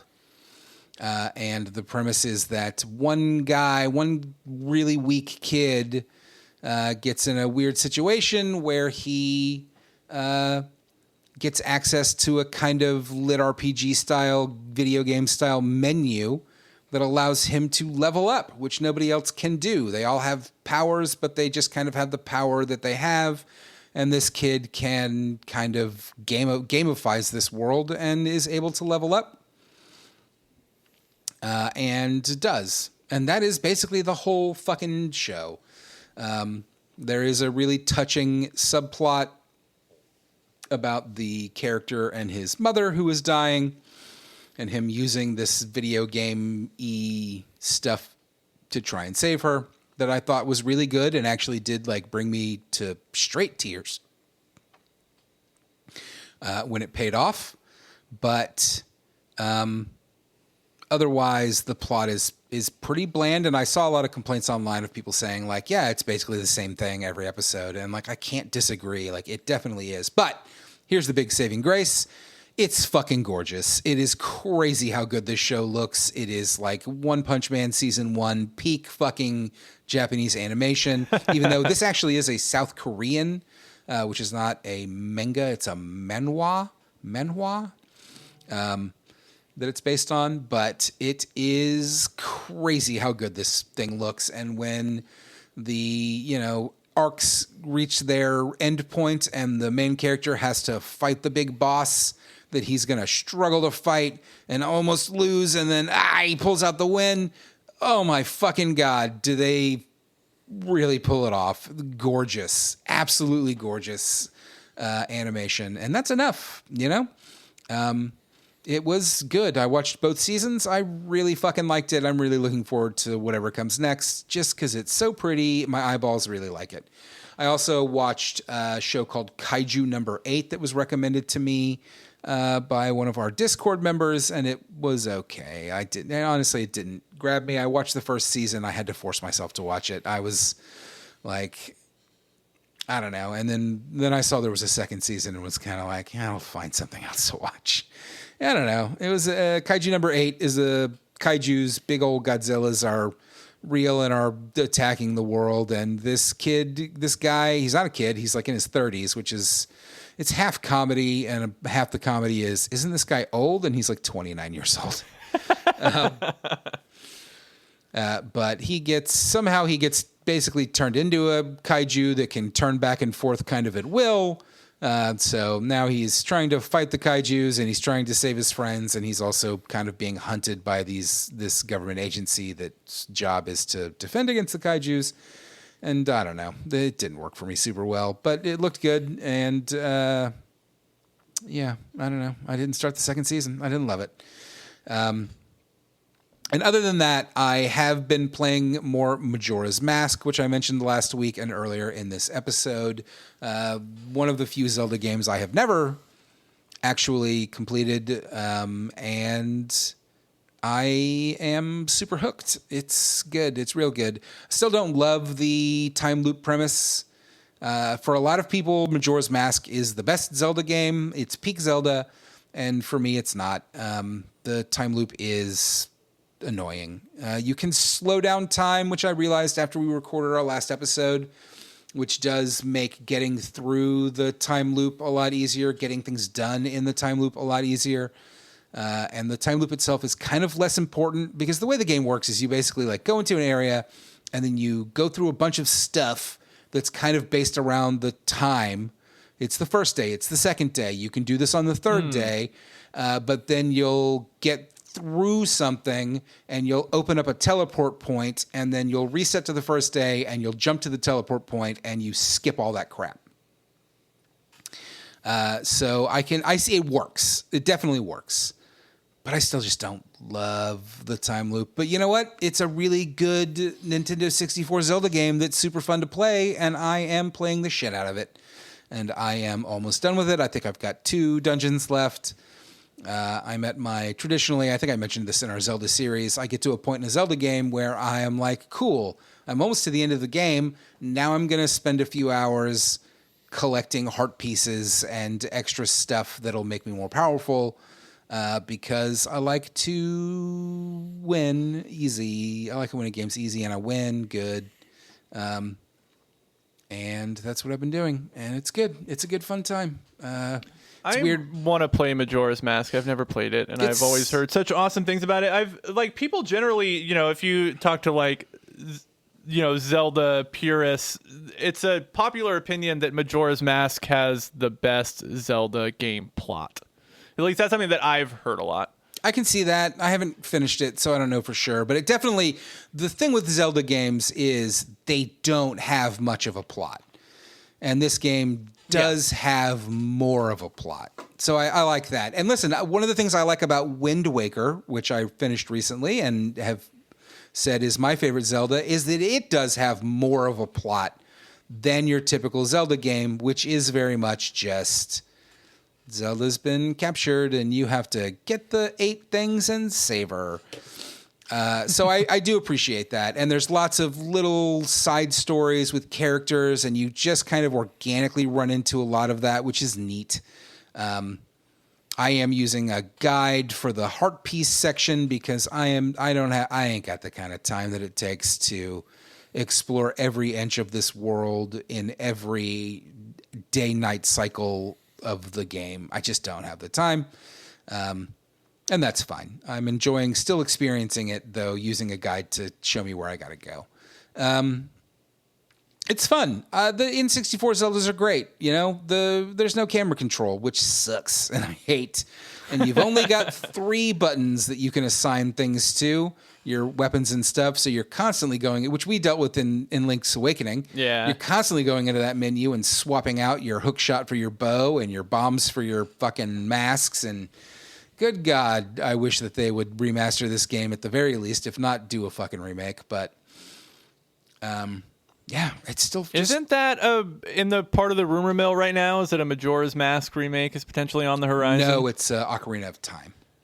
Oh, it's Ocarina. Which I would love, absolutely. In fact, I'm finishing up Majora's Mask, and I'm real tempted to start Ocarina of Time again, but I'm kind of hesitant because if there's a remake coming out and I play it now, then when the remake comes out, I'll kind of be like, eh. Final Fantasy Tactics is a good example of that. We played that on the show a few years ago now, but that remake came out. I really want it, and I want to play it, and also I don't want to replay that game right now. I just played it like 2 years ago, and it's a lot. But that's fine, because it'll still be there for me when I do decide I want to play it again. And anyway, that is how I leveled up, and that is it for the show. Jim, we skipped it. Where are we playing to next week? And what next are you episode squarely against?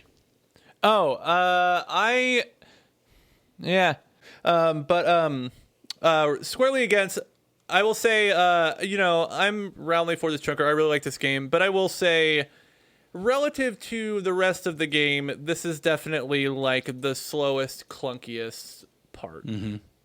Pretty standard for games, though. Like that's yeah. I think once you get like in the next chunker, we'll round out like Red's weapon set, which I think really help. At least I think it really helps combat feel a little more dynamic. But the game just gets better. I think the more characters you get introduced to and the more like powers that you get, it just gets, and the way the map opens up, I think is really interesting and fun. I'm not clear what you're squarely against. You're squarely against the first chunker? I'm squarely against this being the slowest chunker.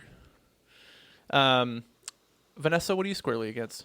I'm roundly for the mystery of this ghost in the meeting room, what she's so upset about. I'm inclined to think Probably that she's a man. justified in her rage. Yeah. And I'm excited to find out what her terrible tragedy is and help her get her revenge. Matt, what are you squarely against? All right. Stay positive. I'm roundly for the mechanic of swapping between Red and no, who am I kidding? I'm squarely against this boring fucking game. It sucks. And I am dreading playing 40 hours of this. It's not 40 hours long. I think we can get this game in 4 chunkers. I thought you said 6 or 7. I think we can do 4. Nice. But yeah, kids so would be I think I was ashamed of me just right now. I was just looking at a guide, and I think we can do it in 4. So in the next chunker, let's play until the end of the Swamp Witch chapter. Ooh, I like a swamp witch. Wait, is it just the witch we already know about? This isn't going to be like a like a Vanessa style Maybe witch. it is a cauldron cackle witch. Mm-hmm. Maybe it's me. Guess you'll find out in the next chunkerino. All right, well, that's it for this episode of Square Roots. I will remind everyone that we do have a Patreon, patreon.com/Square Roots Podcast. We just did a great episode on Earth Must Die, a raunchy British comedy game. April's bonus, I think TBD, calling it but a it'll be comedy something awesome. game is a stretch, but otherwise I agree. British video game. What are we planning for April? I don't even know whose month it is. It's my month, but you guys said that I could pick Mortal Kombat 2 for May, and I have been asking. Yeah. I have been asking what we're going to do for April, and I'm getting fucking crickets from all of you. So maybe we have just don't do something one. I don't know what to amazing tell you. Locked and loaded. Yeah, we'll gotta do something. one. Yeah, we'll do one. But yeah, you can look forward to a lot of Mortal Kombat talk in May. We'll definitely be doing that. Mortal Kombat. You can subscribe at the $3 level and get access to all that content, or subscribe at the $5 level, get access to all that content. Plus, in Mortal Kombat 2? that would be cool. Maybe there's friendships. There at the $3 level, you get access to all that content. $5 level, access to the content. Plus, you can vote on games that we play on the show. The next game, the next game will be a vote. Seeing as we're going to try to do this series in 4 episodes, that vote should be live within the next couple of weeks. So keep an eye out for that. I don't believe you that we will do this in 4 episodes, though. Well, I think it depends on you guys. I mean, let me know how you pace out this next chunker, and then we can see. But technically, according to the way the main questline chapters are laid out, the Swamp Witch is the middle point of the main narrative of the game. I just got to Witch Island. Is that a good way into That Swamp would Witch? be very close to the end of the chunker. Then I think it's fine with me. Do you guys remember when we used to be down a host and the episodes would be like an hour and 15 minutes? Yeah, it's a long one. What happened? It's a You guys marathoner. won't shut I was up really is what surprised at the happened. last episode. Well, yeah. we can't all stare at our phone or our Nintendo Switch the entire time and not talk, Vanessa. All right, well, did stare at that's my it for phone this a lot, episode though. of Square Roots. If you'd like to send us an email to have read on the air, we're at squarerootspodcast@gmail.com. Find us on Blue Sky at squarerootspod.bsky.social, or email us and we'll send you a link to our Discord channel. Please rate, review, and subscribe on Apple Podcasts, YouTube Podcasts, Spotify, Ghana, or wherever you listen to podcasts. Thanks to Stephen Morris for our Square Roots theme. You can find Stephen on YouTube. Links in the show notes. And for Square Roots, I'm Jim Banks. I'm Matthew Fridged Van Zant. And I'm Vanessa Ascension. Banishers. That's a lie. You're Vanessa the pig because you have worn pig ears and a pig nose literally this entire The entire That's episode. true. Once I found that filter, it was locked on. I gotta be honest with you. I think I like you more like this. I think you should just keep it. I sort of like me more like this too. You look like softer and like more approachable and friendly. You know what I mean? Like a nice rasher of bacon.